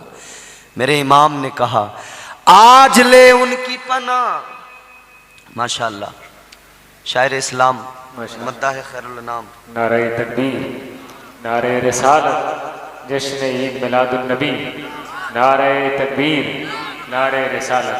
माशाअल्लाह, शायरी मुल्क हिंदुस्तान जनाब मोहतरम सैफ रज़ा वाहिदी कानपुरी की आमद हुई और आप रात मोहब्बत से तशरीफ़ रखें। अब आज रात को किसी और का इंतज़ार है तो कोई नहीं आएगा, या हो सकता है पोस्टर छापने वाला भी पीछे हो, वही आएगा। अब आप लोग तशरीफ़ ले आए। माशाअल्लाह। तो न मालूम कौन सी वो हमारी जिंदगी की सुबह हो कि उसके बाद में फिर तौबा भी कबूल न की जाए। आज ले उनकी पनाह, आज मदद मांग उनसे, आज ले उनकी पनाह, आज मदद मांग उनसे। कल न मानेंगे कयामत में अगर मान गया। आज रब को राजी कर लो। अल्लाह ताला ने वक्त दिया है, अक्ल दी है, दिमाग दिया है। आज अपने परवरदिगार को राजी कर लो। आज अगर रब को राजी कर लिया, खुदा की कसम मेरे अजीजों, अल्लाह राजी हो गया। रब राजी तो सब राजी, रब राजी तो जग राजी। आज भी अपने आप के अमल को देखकर अपने आप के अमाल का हिसाब बंदा खुद रखे, और हर इंसान जानता है मैं क्या हूं। मेरे अजीजों, अब जरा गौर करो, बात को जल्दी खत्म करता हूं। असहाबे कहफ 300 साल के बाद में बेदार हुए, नाखून बढ़ गए, बाल बढ़ गए। अब इन्होंने कहा कितना सोए? कहने लगे शायद दोपहर तक सो गए। बाज ने और उनमें से किसी ने कहा उससे भी ज्यादा हो गए, लेकिन कहने लगे चलो छोड़ो इस बात को, अब भूख लगी है, कोई एक आदमी जाओ खाना लेकर आओ, खाना लाओ, खाना खाएंगे। और ये भी कहा चुपचाप जाना, खामोश जाना, छुपते छुपाते जाना। इन्हें पता भी नहीं था 300 साल गुजर गए, इन्हें पता भी नहीं था कि वो बादशाह भी नहीं रहा, उस बादशाह की हड्डियों को मिट्टी ने खा लिया है, जमीन ने उसे खत्म कर दिया है, जमीन ने उसके जिस्म को गला दिया है। इन्हें मालूम भी नहीं था, इतना वक्त गुजर गया। अब इन्होंने कहा जाओ खाना लेकर आओ, भूख लगी है। जो पैसे इनके पास में थे 300 साल पुराने, वो 300 साल पुरानी रकम लेकर गए, बाजार में गए खाना लेने के लिए। एक बंदे को भेजा, वो छुपते छुपाते गया, बाजार में गया, खाना खरीदा। अब जैसे इसने वो पैसे दिए, दुकानदार ने पैसों को देखा, देखकर हैरान हो गया, ये कौन से पैसे हैं, ये कौन सी करेंसी है, ये कौन सा खजाना है। क्योंकि उस दौर के अंदर करेंसी अलग थी, उस दौर के पैसे अलग थे। और आप तो जानते हैं 100 साल के अंदर बहुत कुछ बदल जाता है, यहां तो 300 साल का मामला था। डिमोनेटाइजेशन होती रहती है, नोट बदलते रहते हैं, सिक्के बदलते रहते हैं, मोहर बदलती रहती है। बादशाह बदले तो सिक्के बदल गए, बादशाह बदले तो मोहर बदल गई। अब उसने देखा पैसे कौन से लाया है, उसने कहा ये वाले पैसे नहीं, इस दौर में जो चलते हैं सिक्के वो दे, वो निकाल, वो दे, इस वक्त के दे, ये कौन से लेकर आ गया। इसने कहा ये हमारे हैं, अपने हैं, यही तो हैं अभी के चलने वाले। ये हैरान हुआ दुकानदार। दुकानदार कहने लगा शायद तुझे कोई खजाना पुराना मिल गया है, शायद कोई माल तेरे हाथ लग गया है, कोई दबा हुआ खजाना तुझे मिल गया है। इसने कहा यहीं पे ठहर जा। इसने सिपाहियों को बुला लिया, वहां की जो उस वक्त की पुलिस थी उसको खबर कर दी, वो आए पकड़ कर ले गए, बादशाह के दरबार में लेकर गए, बादशाह के सामने खड़ा किया। बादशाह ने मालूम किया कहां से लाया, ये खजाना कहां से मिला, जल्दी बता और कितना है। फिर इसने सच्चाई बताई, कहने लगा हम तो सोए हुए थे, गार के अंदर थे, गार में सो रहे थे, जब बेदार हुए हैं तो मैं खाना लेने आया हूं। बादशाह ने कहा कब से सोए, कहा तब से सोए जब तुम बादशाह नहीं थे, तुम्हारी जगह पर दूसरा बादशाह था, तुम्हारी जगह पर एक और बादशाह था, नाम उसका दकियानूस था। अब उस बादशाह को समझ में आ गया, वो समझ गया ये परवरदिगार का, ये मेरे मौला का करम हो गया है, ये परवरदिगार ने ये अपना करिश्मा दिखा दिया है। बादशाह ने कहा और तेरे साथी, का वो गार के अंदर है। बादशाह अपने लश्कर के साथ, अपने हमराहियों के साथ निकला, गार पे पहुंच गए। गार के दहाने पे जाकर देखा तो अंदर को जब नजर डाली, अंदर वो सारे के सारे इसके साथी मौजूद हैं। जब सारा मामला मालूम किया, सारी बातें पता लग गई। जब ये हाल देखा, बादशाह की कौम भी समझ गई और उसको भी अक्ल आ गई। वो लोग भी जो कहते थे मरने के बाद में जिंदा नहीं होना, उनको भी समझ आ गई, वो भी जान गए। सारे के सारे कहने लगे जब परवरदिगार 300 साल तक सुलाकर दोबारा बेदार कर सकता है, तो वही परवरदिगार कल मैदान महशर में दोबारा जिंदा कर सकता है। बेशक, सुभान अल्लाह, सुभान अल्लाह, माशाअल्लाह, जिंदाबाद, जिंदाबाद, माशाअल्लाह, सुभान अल्लाह, सुभान अल्लाह, या रसूल, या रसूल।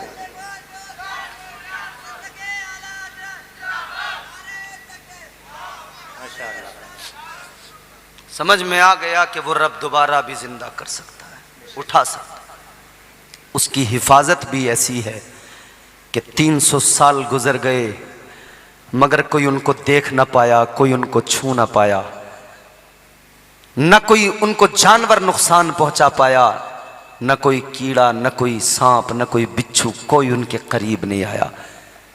बल्कि कुरान तो कहता है सूरज जब निकलता, आज भी वो सो रहे हैं, सूरज निकलता है ना, अल्लाह ताला सूरज को हुक्म देता है कि जब तू इनके ऊपर से गुजरेगा ना, बिल्कुल ऊपर से नहीं गुजरना, जरा साइड से गुजर के जाना, ताकि इनको कोई तकलीफ ना हो जाए, उस रोशनी से इन्हें कोई परेशानी ना हो जाए। बादशाह दकियानूस ने उनको जो है उन पर गिरफ्त लगाई थी, शिकंजा कसा था, मगर वो नौजवान, वो अल्लाह ताला से मोहब्बत करने वाले जब निकले तो अल्लाह ने ऐसी हिफाजत अता फरमाई। आज भी अगर नौजवान वही हौसला और वही अल्लाह ताला की मोहब्बत दिल में अगर रखे ना, खुदा की कसम ऐसे रास्ते परवरदिगार निकालेगा कि अक्लें हैरान हो जाएंगी बंदे की। इधर ये बादशाह है, सारी कौम है, सब सजदे में गिर गए, अल्लाह का शुक्र अदा करने लगे, या अल्लाह तेरा बड़ा शुक्र है। इधर इन लोगों को दोबारा नींद आने लगी, ये दोबारा सो गए। ये जब सोए ना दोबारा, तो बादशाह ने क्या किया, सोने के ताबूत बनाए, उन ताबूतों के अंदर इनके जिस्म रखे गए और फिर इनको रख दिया गया उसी गार में। जब बादशाह रात को सोया तो ख्वाब में आए, कहने लगे बादशाह ये सोने के ताबूत निकाल ले, ये सोने के ताबूत इनकी हमें ज़रूरत नहीं है, हमें लकड़ी के ताबूत बना के उसी में रख दे। बादशाह ने सोने के ताबूत अगले दिन निकाल लकड़ी के ताबूत में रख दिए।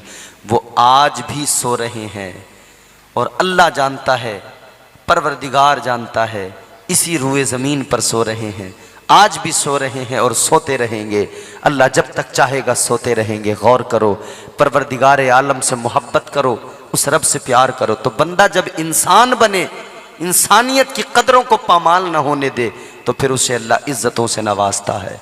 और जब बंदा आ जाए बेगैरती पर, जब हक सामने हो उसको कबूल न करता हो, तो अल्लाह ताला फरमाता है तो जानवरों की तरह है। और यहीं पे बात खत्म नहीं होती, बल्कि अल्लाह ताला ने फरमाया उलाइका कल अनामी बल हुम अवल। अल्लाह फरमाता है जानवरों की तरह है, आगे फरमाया जानवरों से भी बदतर है। तो वो इंसान जो अल्लाह ताला के अहकामात पर अमल न करे, अल्लाह का बागी बन जाए, अल्लाह और रसूल से गद्दारी करने लगे, वो जानवरों से भी बदतर हो जाता है। आज पता लग गया, अल्लाह के कुरान ने बता दिया, 1400 साल बाद भी रब का कुरान रहनुमाई कर रहा है, इंसान वही है सही मानों में जो अल्लाह और उसके रसूल का वफादार है। वरना कोई भी हो अल्लाह और रसूल का वफादार नहीं है तो अल्लाह के कुरान के मुताबिक वो इंसान नहीं, जानवरों से भी बदतर है। अब हमें तय करना है कि हम क्या बनेंगे, इंसान बनेंगे या जानवरों से बदतर बनेंगे, ये हमें तय करना है। हम अगर इंसान बनेंगे तो इंसान को अल्लाह ने अक्ल दी है, फिक्र दी है, सोच दी है, समझने का मादा सलीका दिया है। ये अक्ल कहती है समझ ले वही रब है, वही परवरदिगार है तेरा, उसी की बारगाह में तुझे झुकना है। ये अक्ल बताती है अल्लाह ने अपना महबूब जो दुनिया में भेजा लबादे बशरियत में, वो परवरदिगार का महबूब है, उससे प्यार करना ऐने ईमान है। तो ज़रूरी हो जाता है कि बंदा फिर अल्लाह रसूल का वफादार बने और अहकाम शरीयत पर अमल करने लगे, फिर नमाजें पढ़ने लगे, इबादतें करने लगे, फिर सजदे करने लगे, फिर बंदगी में इसका दिल लगने लगे। जब ये कैफियत पैदा हो तो फिर आफरीन है उसको, फिर उसको मुबारकबाद है कि वो अल्लाह और उसके रसूल की मोहब्बत दिल में लिए हुए है। ये इश्क़ हकीकी इंसान की ज़िंदगी को संवार देता है, ये इश्क़ हकीकी है जो इंसान की ज़िंदगी को खुशगवार बना देता है। फिर वो जिसकी नज़रों में आका का हुस्न होता है, आका का जमाल होता है, फिर वो सारी दुनिया को इश्क़ का मफ़हूम समझाता है। और फिर गोया किसी शायर ने जो कहा ना, वो इसी अंदाज में समझाता है। आप एक मर्तबा ज़ोर से कहें सुभान अल्लाह। इश्क़ सुन्नत है खुदा की, इश्क़ मीरा से अज़ल, इश्क़ का बानी मुबानी ला यमूतो लम यज़ल। इश्क़ तन्हाई पसंद रोज़े अव्वल ता अबद, इश्क़ यकताई का तालिब लम यलिद से लम युलद। इश्क़ ने चाहा कि अब हो दिल लगी का बंदोबस्त, इश्क़ की तहरीक पर बरपा हुआ योमे अलस्त। इश्क़ आदम का हवाला, इश्क़ हवा का वजूद, इश्क़ ही हर हस्तबूदो बाई से हर हस्तबूद। इश्क़ ने पैदा किया हाबील में ईमान रूह, इश्क़ ने ही आके टाला नूह से तूफान नूह। इश्क़ इब्राहीम से सोजा नहीं थी कोई आग, इश्क़ ने दाऊद को छेड़ा तो छेड़े उसने राग। इश्क़ में बेटे पे जब खंजर उठाता है खलील, इश्क में सर को झुका दे हंस के फर्जंदे खलील। इश्क ने जमजम निकाले जब भी रगड़ी एड़ियां, इश्क ने जिंदान में यूसुफ की खोली बेड़ियां, इश्क ने जिंदान में यूसुफ की खोली बेड़ियां। इश्क ने फिरौन के दरबार में कलमा पढ़ा, इश्क तन्हा करबला में 100 यजीदों से लड़ा। क्या है इश्क 2 मिसरों में समझ लो। इश्क ने फिरौन के दरबार में कलमा पढ़ा, इश्क तन्हा करबला में 100 यजीदों से लड़ा।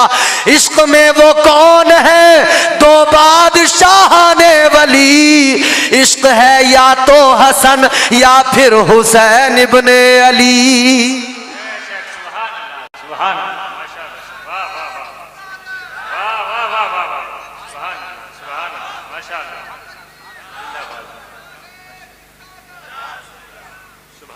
लक़द खलक़नल इंसान फी अहसनि तक़वीम, बेहतरीन बनाया है अल्लाह ने। इससे ज़्यादा बेहतरीन बनने की कोशिश ना करो, फिर बदतरीन बनने पे लग जाओगे। अल्लाह ने जितना बेहतरीन बना दिया ना, अब उसके आगे कोई दुनिया का हज्जाम हो, कोई दुनिया का नाई हो, कोई दुनिया की क्रीम हो, कोई दुनिया का फेशियल हो, कुछ भी हो, कोई ऐसा हसीन दोबारा बोलो भैया बना सकता है? नहीं बना सकता है। ये जो नाई की दुकान पे वो नंबर लगता है ना, और शीशा देख के जो अपने चेहरे में अपने आप में खामियां ढूंढते हो, खास तौर पे मर्द नौजवान, नंबर लगा हुआ, दूसरे की कटिंग हो रही है, ये जाके बैठा ना, कहता बैठ जाओ भी नंबर लगेगा। तो अब क्या करता है आदमी? चेहरा अपना देखने लगता है आईने में। आईना कभी झूठ नहीं बोलता। अपना चेहरा देख रहे हैं, कह रहे हैं भाई पिंपल्स होने लगे, तो उससे कह रहे हैं नाई से कि भाई चेहरे पे दाग धब्बे हो रहे हैं। उसने तो वो बड़े बड़े आईने लगाए ही इसीलिए हैं कि उसका काम बेहतर चले। तुम अपनी खराबियां तलाश करो, वो अपना काम चलाए। इन्होंने कहा भाई हमारे माशाल्लाह देखो ये हसीन चेहरे उलमाए किराम के, नूर मुजस्सम भाई का चेहरा, किसी फेशियल की जरूरत नहीं।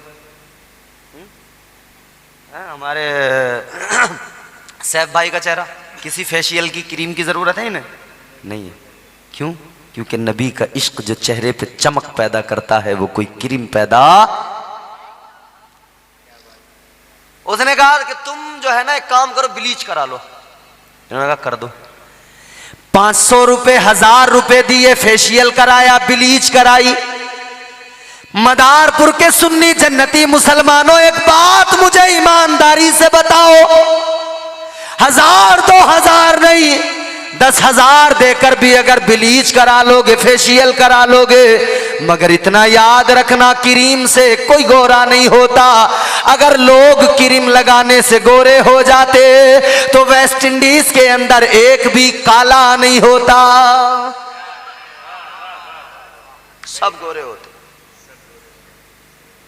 भैया पैसे भी हैं उनके पास में, खरीद सकते हैं महंगी महंगी क्रीम, मगर अल्लाह ताला ने तुम्हें और हमें दुनिया में ही ये भी बता दिया है, ये भी दिखा दिया है कि देखो न कोई साबुन है न कोई क्रीम है, जैसा मैंने बना दिया वैसे ही रहोगे। अल्लाह ने जैसा बनाया बेहतरीन बनाया, इतना बेहतरीन बनाया, रंग न देखा करो, रंग देखने से कुछ नहीं होने वाला, कोई गोरा हो या काला हो, अगर आका का आशिक है, इश्क रसूल दिल के अंदर है, अल्लाह और उसके रसूल का वफादार है, तो उसके चेहरे पे वो चमक आती है कि बड़े बड़े हसीन भी उसके चेहरे पे नजरें नहीं जमा पाते, उसके चेहरे की ताब नहीं ला पाते। तो इश्क रसूल से चमक मिलती है, अल्लाह की बारगाह में सर झुकाने से चेहरा चमकता है। कहने वाले ने कहा हो जाएगा चेहरा नूरानी और दिल में चमक आ जाएगी, हो जाएगा चेहरा नूरानी और दिल में चमक आ जाएगी। तुम रोज कलामे पाक पढ़ो, सांसों में महक आ जाएगी।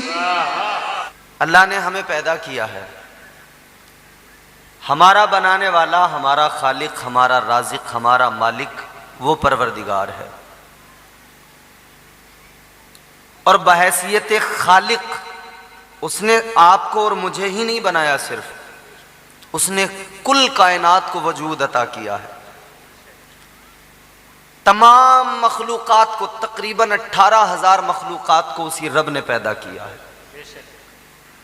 मगर खुश हो जाओ अपनी किस्मतों पर कि उस रब ने तमाम मखलूक़ात में अफजल, आला, बेहतर, बरतर जो बनाया है वो आपको और मुझे बनाया है कि इंसान बना दिया है।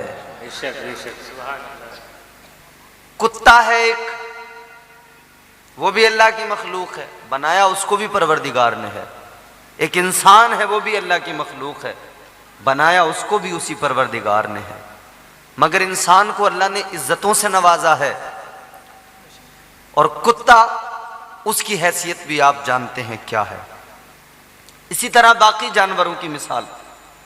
और जो उस रब ने इंसान बनाया है, तो आपने, मैंने, हमने उससे कहा नहीं था, कोई हमने रिक्वेस्ट नहीं की थी, हम तो मौजूद ही नहीं थे, वजूद ही नहीं था हमारा, मगर ये उसका कर्म है कि उसने इंसान बना दिया।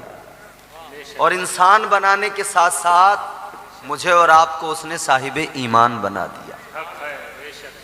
अब मैं इंसानियत की दो तस्वीरें कुरानी नुक्ते नज़र से आपकी खिदमत में रखूंगा। इंसान के दो पहलू मैं आपकी खिदमत में रखूंगा कुरान के हवाले से, कुरानी नुक्ते नज़र से। इंसान है क्या? पहले रब के करम याद करें, उसके फजल याद करें, झूम के जरा मोहब्बत से कहें सुभान अल्लाह। गर्दिश में कहां उसके मुकद्दर का सितारा, हो जिसको मयस्सर तेरी रहमत का सहारा। तन्हा है, अकेला है, तू यकता है, अहद है, गैरत तेरी करती नहीं शिरकत को गवारा। हक ये है कि तुझ बिन कोई माबूद नहीं है तेरे सिवा कौन मददगार हमारा। वो परवरदिगार है। अल्लाह ताला ने, खालिक़े कायनात ने तुम्हें और मुझे इंसान बनाया, इज्जतों से नवाजा। परवरदिगार आलम ने इज्जतें अता फरमाई। अल्लाह ताला ने तुम्हारा मेरा मकाम कुरान मजीद में बयान कर दिया। उसी परवरदिगार ने कुरान मजीद में तुम्हें और मुझे इज्जतों से नवाजा। अल्लाह ने ऐलान किया, वलक़द कर्रमना बनी आदम। अल्लाह ताला ने फरमा दिया, ए औलादे आदम, इज्जत तुम्हारे लिए, मकामो मर्तबा तुम्हारे लिए, बरतरी तुम्हारे लिए। एक तरफ तो अल्लाह ने इज्जतों का ताज अता फरमाया, और फिर अल्लाह ने शक्ल शबाहत तक का जिक्र भी कुरान में कर दिया।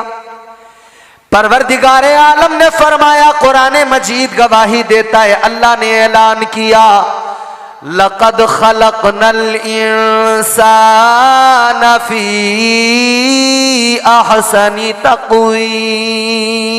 सुभान अल्लाह, सुभान अल्लाह, सुभान अल्लाह। अल्लाह ने शक्ल सूरत तक का जिक्र कर दिया, कितना बेहतरीन बनाया है, बयान कर दिया। मगर याद रखना मेरे अजीजों, अल्लाह ताला ने जो इज्जतें दी हैं, मकामो मर्तबा दिया है, इंसान बनाकर परवरदिगार ने जो बरतरी अता फरमाई है, अगर इंसान अपनी इज्जत को न समझे, इंसान अगर इंसानियत की कदरों को पामाल कर दे, इंसान अगर इंसानियत के उरूज को न समझ सके, इंसान अगर अपने मकाम और मर्तबे को न समझ सके, तो फिर अल्लाह ताला दूसरा भी रुख दिखाता है। परवरदिगार फिर जलील भी कर दिया करता है। कितना जलील करता है अल्लाह ताला ने, कितनों को जलील किया, निशान इबरत बना दिया। जो भी अल्लाह ताला की बारगाह में, जो भी परवरदिगार आलम के वफादार नहीं हुए, अल्लाह ताला के अहकामात पर अमल पैरा नहीं हुए, जिन्होंने अल्लाह और रसूल से गद्दारी की, अल्लाह ताला ने उन्हें ऐसा जलील किया, परवरदिगार ने निशान इबरत बना दिया। ऐ लोगों, क्या फिरौन का नाम तुमने नहीं सुना? क्या कारून का नाम तुमने नहीं सुना? क्या शद्दाद का नाम तुमने नहीं सुना? आगे बढ़ो, अल्लाह ताला ने क्या उन कौमों पर अजाब नाजिल नहीं किया जो कौमें अल्लाह ताला के अहकाम के खिलाफ चल पड़ी, जिन कौमों ने अल्लाह ताला की नाफरमानियां की, जो परवरदिगार के मुकाबले में खड़े हो गए, अल्लाह ताला ने अजाब नाजिल किए, परवरदिगार ने उन्हें जलीलो रुसवा कर दिया। गौर करो मेरे अजीजों, मदारपुर और अतराफ से आने वाले मुसलमानों, आज के जलसे में आने वाले लोगों, अब जरा मेरी गुफ्तगू को सीने पे हाथ रख के सुनना। मैं आपको गुफ्तगू सुनाऊंगा, मैं आपको कुरान पढ़ पढ़ के सुनाऊंगा, मैं आपको लतीफे सुनाने नहीं आया, मैं आपको हंसाने नहीं आया, क्योंकि इतना पैसा लगाया, मुस्तफ़ा के नाम का जलसा सजाया, इसलिए नहीं सजाया कि इस जलसे में आपको हंसाया जाए या इस जलसे को कॉमेडी सर्कस बना दिया जाए।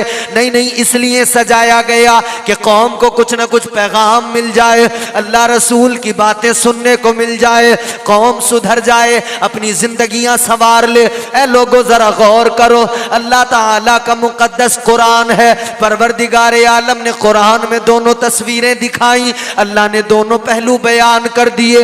ए लोगों, आज हमारा और आपका हाल ये है, हम कुरान तो अपने घरों में पढ़ते हैं, मगर कब पढ़ते हैं? जब किसी का दम निकलता है तब सूरह यासीन पढ़ी जाती है। कुरान की तिलावत कब होती है? जब हमारे यहाँ कोई बीमार पड़ जाए तब कुरान पढ़ पढ़ के दम किया जाता है। जब किसी की जान पे बनाए तब उस पर कुरान पढ़ पढ़ के दम किया जाता है।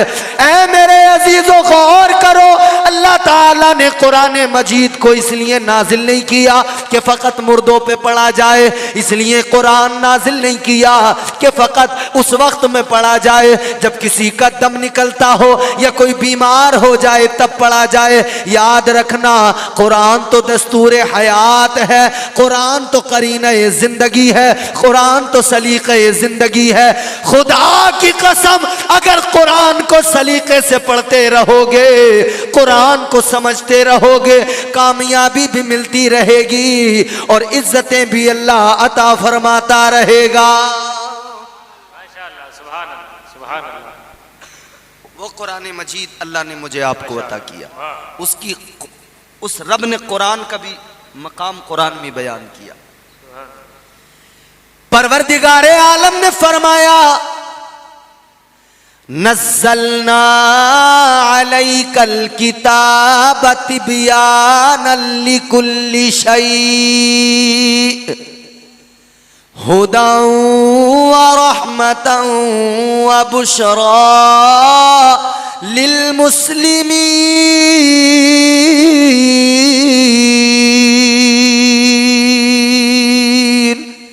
अल्लाह ताला ने फरमाया, ये जो किताब हमने नाजिल की कुरान मजीद, रब फरमाता है कुरान मजीद में हर शय का खुला बयान है, हर शय का खुला बयान।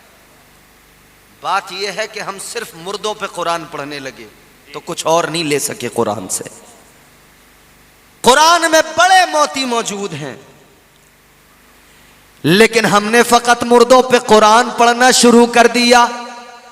हर नौजवान के हाथ में मोबाइल है, हर बुजुर्ग के हाथ में मोबाइल है। आज हमारे उलमा खिदमात अंजाम दे रहे हैं। आप चाहेंगे कुरान भी आपको सोशल मीडिया पर मिल जाएगा, तर्जुमे कुरान भी सोशल मीडिया पर मिल जाएगा, आपको कुरान मजीद की तफसीर भी सोशल मीडिया पर मिल जाएगी। लेकिन क्या है, बात यह है, इंसान की तबीयत बुराई की तरफ रागिब होती है, इंसान की तबीयत बुराई की तरफ जल्दी माइल होती है। वजह यही है, आज हमारे नौजवान 4-4 घंटे मोबाइल पर वीडियो देखना तो पसंद करते हैं, सोशल मीडिया पर इंस्टाग्राम फेसबुक पर रील्स देखना तो पसंद करते हैं, लेकिन कुरान को सुनने वाला कोई नहीं, कुरान को पढ़ने वाला कोई नहीं। आज कुरान को हमने ताकों में रख दिया। अल्लाह अकबर, गौर करो, आज हम मुतकब्बिर हो गए, गुरूर इस दर्जा, 4 पैसे कमा लिए, अब अपने आप को बहुत बड़ा समझने लगे। 4 पैसे कमा लिए, जरा सी दौलत आ गई, हम फिर इंसान न रहे बल्कि कुछ और ही बनने की कोशिशें करने लगे। याद रखना, इंसानी कदरों को पामाल ना करो, इंसानियत की कदरों का एहसास रखो। अल्लाह ने इंसान बनाया है तो इंसान रहो, और अगर अगर रास्ता बदल दिया, अगर इंसानियत की कदरों को पामाल कर दिया, हक सामने हो कबूल न किया जाए, हक सुनाया जा रहा हो सुनने वाला न हो, इंसान की फिक्र मर जाए, उसके एहसास मर जाए, उसके जज्बात मर जाए, अगर हालत ये हो जाए तो अल्लाह ताला फिर उस इंसान को क्या कहता है? परवरदिगारे आलम ने फरमा दिया, लहुम कुलूबुल्ला यफ़क़हून बिहा व लहुम आयुनुल्ला युबसिरून बिहा व लहुम आज़ानुल्ला यस्मऊन बिहा उलाइका कल अनआम। अल्लाह ताला ने फरमा दिया, जो इस नौयत को पहुंच जाए, हक को कबूल न करे, हक को तस्लीम न करे, अल्लाह ताला का कुरान कहता है कि वो इंसान नहीं बल्कि वो तो जानवर की तरह है। दो सूरतें हैं, एक तरफ इंसान अगर इंसान ही रहे और अल्लाह और रसूल का वफादार रहे तो फिर उसकी इज्जत ये वलक़द कर्रमना बनी आदम का ताज उसके सर पे रखा हुआ है। और अगर वो भूल जाए इंसानियत को, वो भूल जाए अल्लाह रसूल को, बागी हो जाए, तो फिर अल्लाह ताला उसे जलील और रुस्वा कर देता है।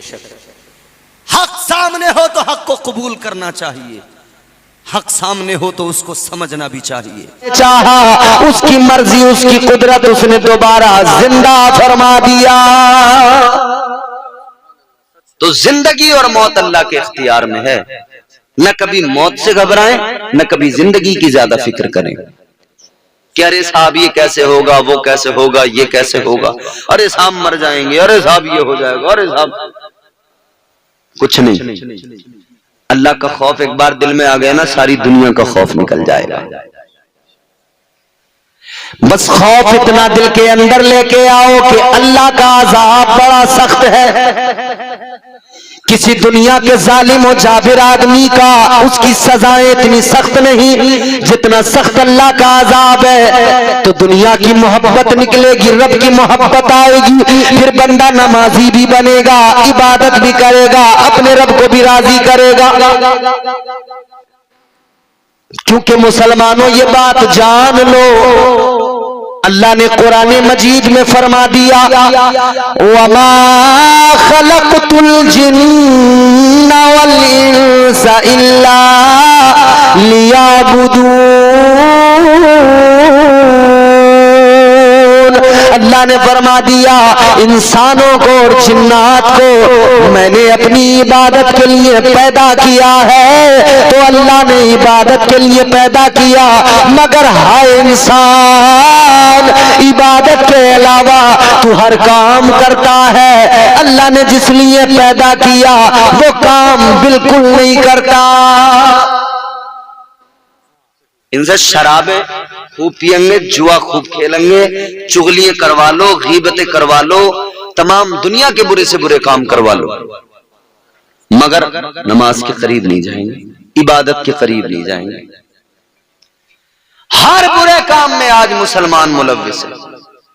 क्या ये शर्म की बात नहीं? बोलो, अल्लाह ने तो इज्जत दी थी ना, क्यों अपनी इज्जत को मिट्टी में हम मिला रहे हैं? शराब के अड्डे पे जाके देखो, कोई आपको नजाकत अली मिलेगा, कोई शराफत अली मिलेगा, है? कोई अख्तर हुसैन मिलेगा, कोई आबिद जाहिद हुसैन मिलेगा। बोलो, जुए के अड्डे पे देखो, कुछ लोगों ने तो उसको अपना कारोबार समझ लिया, भैया हमारा तो काम ही है। उनसे पूछो क्या करते हो? जुआ खेलते हैं।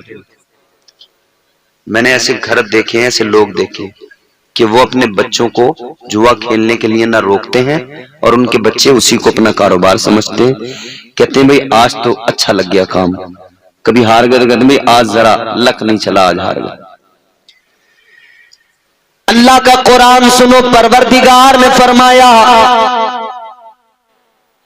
इन्नमल खम्रु वल मैसिरु वल अंसाब वल अज़लाम रिज्सुम मिन अमलिश शैतान। जुआ और शराब, अल्लाह का कुरान कहता है मोमिनो तुम्हारे काम नहीं, शैतान के काम है। किसके? तो फिर क्यों कर रहा है मुसलमान? काम तो शैतान का है ना। रात दिन शैतान का काम करेगा और फिर यूं कहेगा या अल्लाह परेशानी में हूं, या अल्लाह मदद फरमा। तूने अपने रब से मदद मांगने लायक अपना मुंह बनाया नहीं है। भाई एक बात बताओ, कोई हमारा महल्लेदार, कोई हमारा रिश्तेदार कि हम उसे सताते हो, परेशान करते हो, अजियतें पहुंचाते हो, वो हमसे मोहब्बत करेगा? बोलो। छोड़िए एक बात, दूसरी, जो हमारा रिश्तेदार या अजीज हमसे राजी ही नहीं होगा, किसी काम आएगा हमारे? बोलो, नहीं आएगा ना। तो जब दुनिया में कोई किसी के काम उस वक्त तक नहीं आता जब तक कि वो उससे राजी ना हो, तो तुमने कैसे सोच लिया कि हम रब को नाराज भी रखेंगे और हमारा काम भी सारा चलेगा? नाराज भी रखेंगे, अल्लाह को मुसीबतें भी नहीं आएंगी। नाराज भी अल्लाह को रोज करेंगे, परेशानियां भी नहीं आएंगी। यकीनन आएंगी। मुआशरे में तब्दीली लाने की जरूरत है। जलसा सजाना बहुत अच्छी बात है, मगर जलसे में बैठकर अपनी जिंदगी को बदलने के नुस्खे यहां से हासिल करना और वो तरीके जान लेना कि जिंदगी कैसे बेहतर बनेगी, वो जिंदगी कैसे बनेगी कि जिसमें अल्लाह भी राजी हो और अल्लाह के महबूब भी राजी हो, ये जरूरी है, ये बेहद जरूरी है। इसके बगैर काम नहीं बनने वाला। बेशक जिंदगी इतने सलीके से गुजारी जाए, जिंदगी इतने सलीके से गुजारी जाए, जैसे चादर कोई कांटों से उतारी जाए। मगर नहीं, इस बात पर तवज्जो नहीं है। बाकी हर बात पूरी तवज्जो है, हर बात पे। आदमी देखो तो इल्ला माशाअल्लाह, औरतों का हाल देखो तो इल्ला माशाअल्लाह, आदमी मस्जिद में जाने को तैयार नहीं है, औरतें घर में मुसल्ला बिछाने को तैयार नहीं है। इन्होंने तो यूं सोच लिया कि हमारा काम थोड़ी है नमाज पढ़ने का, तो आदमियों का काम है। और आदमी सोच रहे हैं हमारा काम थोड़ी है, तो गांव के चंद बुड्ढों का काम है। बुड्ढे जाएंगे मस्जिद में, वही करेंगे अल्लाह अल्लाह।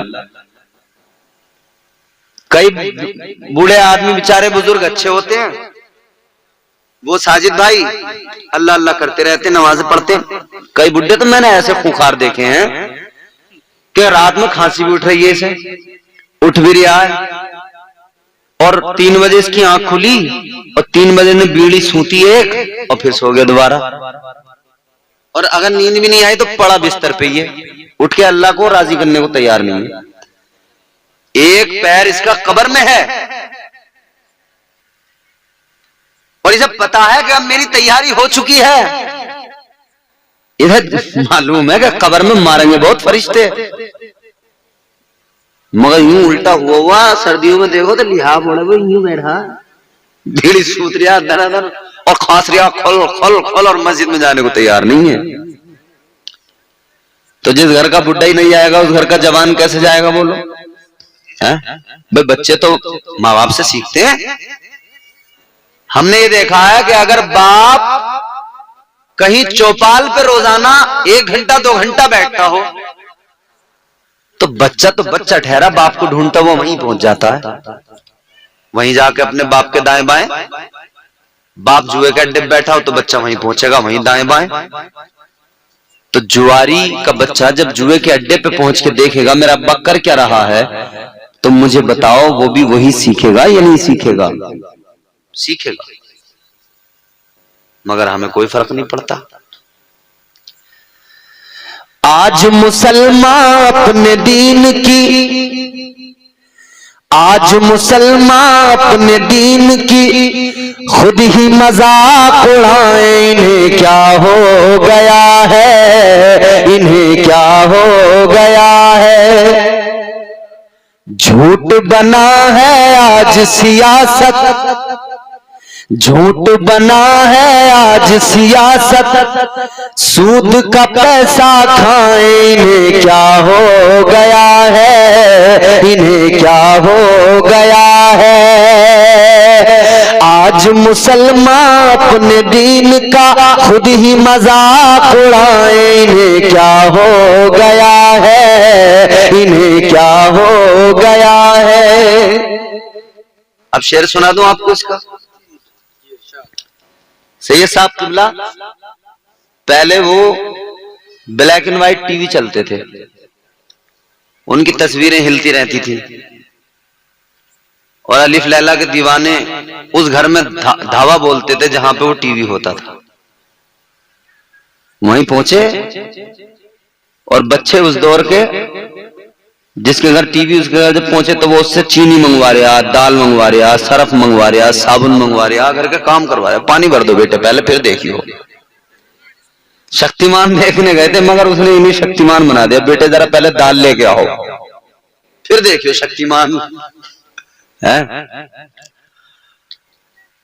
अच्छा, वो बड़ा एक चलन चला था भाई, शादी में टीवी जरूर चाहिए। लोगों को एक बड़ा गर्रा हुआ था उस वक्त में, टीवी चाहिए। एक आदमी ऊपर एंटीना हिला रहा है, एक बीच में खड़ा है, वो बता रहा है थोड़ा सा और, जरा सा और, बस बस बस बस बस हो गया साफ। होता मैंने ये हालात। तो मुसलमान मतलब उस वक्त में भी टीवी के पीछे दीवाने थे, और अब तो हाथ में मोबाइल आ गया। अब तो पूछे मैं, अब टीवी की कोई जरूरत ही महसूस नहीं करते। मगर उस दौर के हिसाब से अगर हम बात करें तो ये बंद उसी के हवाले से है। लड़के की शादी में टीवी मिली है ससुराल से, सारे मोहल्ले में धूम मची है किस शान से। लंबी छड़ी पे छतरी लगाएं, लंबी छड़ी पे छतरी लगाएं, सबको फिल्म दिखाएं, इन्हें क्या हो गया है, इन्हें क्या हो गया है। बल्कि अब तो यूं कह सकते हैं, बच्चों को ये फोन दिलाएं, गलत रास्ता दिखाएं, इन्हें क्या हो गया है, इन्हें क्या हो गया है। अच्छा, हमारी औरतों ने भी बिल्कुल पीछे नहीं हटी, पर्दे से इतनी दूरी बनाई इन्होंने। इन्होंने कहा आदमियों तुम्हारे मजाले कुछ कह सकते हो, जब तुम ही नहीं हो सही तो हमें क्या कहोगे। तो पहले दुपट्टा यूं ओढ़ती थी बिल्कुल कायदे से, फिर इन्होंने कहा कि छोड़ो इसे, तो वो जो है फिर स्टाइल में जरा यूं गले में आ गया, फिर वो अब गले से भी निकल गया, वो ऐसे साइड में डाल लिया। और शादी ब्याह का मौका हो तो दुपट्टे का काम ही खत्म कर दिया इन्होंने। कहां उठाए फिरेंगे उसे, बोझ है बेवजह, छोड़ दिया इन्होंने। और बुर्के पहने पर्दे करने के लिए, तो बुर्के ऐसे कि अल्लाह रहम फरमाए, पूरा जिस्म नुमाया नजर आ रहा है, आंखें दिखाई दे रही हैं जैसे डकैतों की आंखें दिखाई देती थी। डाका मारने वाला डकैत आंखें दिख रही है, पूरा मुंह छुपा हुआ। आंखें बड़ी खतरनाक होती हैं भाई, आंखों का कनेक्शन दिल से होता है। भाई हम किसी को देखते हैं तभी तो दिल उसको पसंद करता है। तो पहला कसूर आंखों का। देखा जो हुस्ने यार तबीयत मचल गई, आंखों का था कसूर, छुरी दिल पे चल गई। तो छुरी दिल पे बाद में चलती है, पहले आंखें जुर्म करती है। अब अगर औरतों से कहने जाए पर्दा करो, मुंह ढको, पहले वाली औरतें थी वो बुजुर्ग, उनका बारीक सा एक कपड़ा होता था जो आंखों पे भी होता था, बारीक सी जाली होती थी, तो आंखें नजर नहीं आती थी। अब वाली कह रही है मौलाना दिल का पर्दा है, आंखों का थोड़ी है। इससे पूछो तेरा दिल तो खुद ही अल्लाह ने पर्दे में रखा है, अबे अब तो आंखों का ही पर्दा है जो दिखाई दे रही है, डीब ले, इन्हें बंद कर ले। फैशन की रोशनी में बुर्का जो पहना ख़वातीन ने, बुर्का पहन कर ढाका लगाया ख़वातीन ने, ढाटा लगा कर मुंह को छुपाए, ढाटा लगा कर मुंह को छुपाए, आंखें खूब दिखाएं, इन्हें क्या हो गया है, इन्हें क्या हो गया है। नाचे कूदे ढोल बजाए, मस्जिद तक ना जाए, इन्हें क्या हो गया है, इन्हें क्या हो गया है। मुहर्रम में ढोलिये बजा लेंगे, कव्वालियों में ढोलिये बजा लेंगे, रबीउल अव्वल में डीजे ये बजा लेंगे, मस्जिद में नहीं जाएंगे। ताजदारे मदीना वाली ये कायनात मुस्तफा जाने रहमत के गुलामों, ऐ मेरी कौम के नौजवानों, परवरदिगार ने तुम्हें ढोल बजाने नहीं भेजा, अल्लाह ताला ने तुम्हें डीजे बजाने नहीं भेजा। अल्लाह ने दुनिया में भेजा कि कैदी बनकर जिंदगी गुजार के वापस आ। या अल्लाह मैं क्यों कैदी बन गया, मुझे कैदी क्यों बना दिया गया। भाई कैदी कोई जुर्म करता तभी तो कैद खाने में जाता है। या अल्लाह हमारा जुर्म क्या है, क्यों है हम कैदी। ऐ लोगों अपनी किस्मतों पे नाश करो। ये दुनिया की जेलों में जो कैदी होते हैं ये जुर्म करके जाते हैं, लेकिन हम वो कैदी नहीं है, हम दुनिया के कैद खाने में हैं। अल्लाह ताला ने हमें हुस्न मुस्तफा का असीर बनाया है, जुल्फे मुस्तफा का असीर बनाया है। अल्लाह ताला ने हमें ताजदारे मदीना की मोहब्बत में कैद किया है। बेशक बेशक अल्लाह ने हमें हुजूर की मोहब्बत में कैदी बनाया, हम हुजूर की मोहब्बत में गिरफ्तार हैं। हमारे लिए सबसे पहले अल्लाह और उसका महबूब है, बाद में सारी कायनात है। बेशक तो आओ अपनी दुनिया को संवारने की कोशिश की जाए, अपने मुस्तकबिल को बेहतर बनाने की कोशिश की जाए। ऐ मुसलमान, तेरा मुस्तकबिल न चाय के होटल में है, न तेरा मुस्तकबिल जुए के अड्डे पे है। तेरा मुस्तकबिल यही है जो तेरे गांव की मस्जिद है, ये तुझे बुला रही है। आजा नौजवान, सर झुका ले। इधर तेरा सर रब की बारगाह में झुकेगा, उधर परवरदिगार तेरे सर को दुनिया के सामने बुलंद फरमा देगा। सुभान अल्लाह सुभान अल्लाह। अब ये तेरी मर्जी है, तू रब के सामने झुककर सर बुलंद होना चाहता है या दुनिया के सामने झुककर जलीलो खार होना चाहता है। यकीनन हम रब की बारगाह में झुककर सर बुलंद होने को अपने लिए एजाज समझते हैं, और है हमारे लिए एजाज। ये अल्लाह का एहसान है हम पर। दुनिया से दिल ना लगाओ अजीजो, अपने आका से मोहब्बत करो, वालिए कायनात से प्यार करो, जाने कायनात से प्यार करो। ऐसा करो, ऐसा करो जैसा मेरे नबी के सहाबा ने किया। हुजूर के हर तरीके को अपना लिया, हुजूर की सीरत को अपना लिया। जो जो नबी ने दिया सहाबा ने सब कुछ अपनाया और अपनी जिंदगियां सीरत रसूल के हिसाब से गुजारी। हुजूर की सीरत के मुताबिक अपनी जिंदगियां गुजारी, इबादतें की हैं। खुदा की कसम के आबिदों की इबादतें उन पर रश्क करती हैं। ऐसी इबादतें की हैं सहाबा ने, अल्लाह अल्लाह।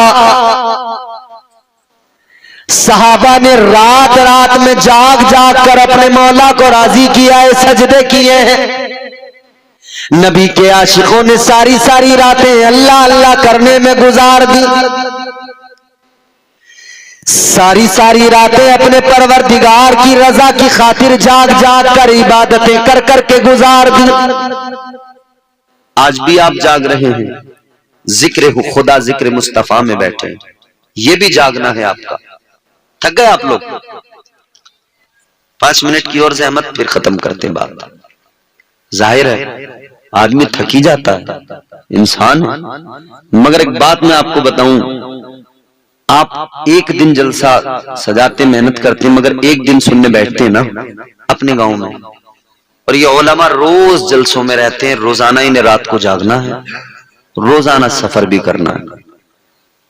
ये गुनाहगार भी अल्लाह की तौफीक से बस जागना और भागना ये करना ही है, चूंकि अल्लाह ताला ने जब यही हमारे लिए काम रखा है, यही हमारे जिम्मे किया है, तो हम इसको कर रहे हैं। अल्लाह ताला मजीद इसी तरह से ये काम लेता रहे, क्योंकि हम बस इतना चाहते हैं कि हम रातों को अगर जाग कर अपने लोगों को, अपनी कौम को कुछ सुना रहे हैं अल्लाह रसूल का पैगाम, तो हमारी कौम में कोई इनकलाब आना चाहिए, कोई तब्दीली, कोई बदलाव आना चाहिए। और उलमा की मेहनतें और कुर्बानियां हैं कि इनकलाब आ रहा है, तब्दीली आ रही है। अगर तब्दीली ना आई होती तो ये हजारों गाड़ियों का लश्कर जो इम्तियाज जलील की क़यादत में चला था, ये हरगिज़ ना निकलता। बेशक बेशक बेशक। ये इनकलाब, ये हुजूर की मोहब्बत का जज्बा, ये उलमा की मेहनतें। एक आशिक को गिरफ्तार किया गया, जेल में डाल दिया गया। हुकूमत समझ रही थी कि सलमान अजहरी जेल में जाएगा ना, तो जितने ये नौजवान हुजूर के इश्क में उछल रहे हैं, मचल रहे हैं, जो इनके दिलों में हुजूर की मोहब्बत आ रही है, ये निकल जाएगी। मगर जो आग सलमान अजहरी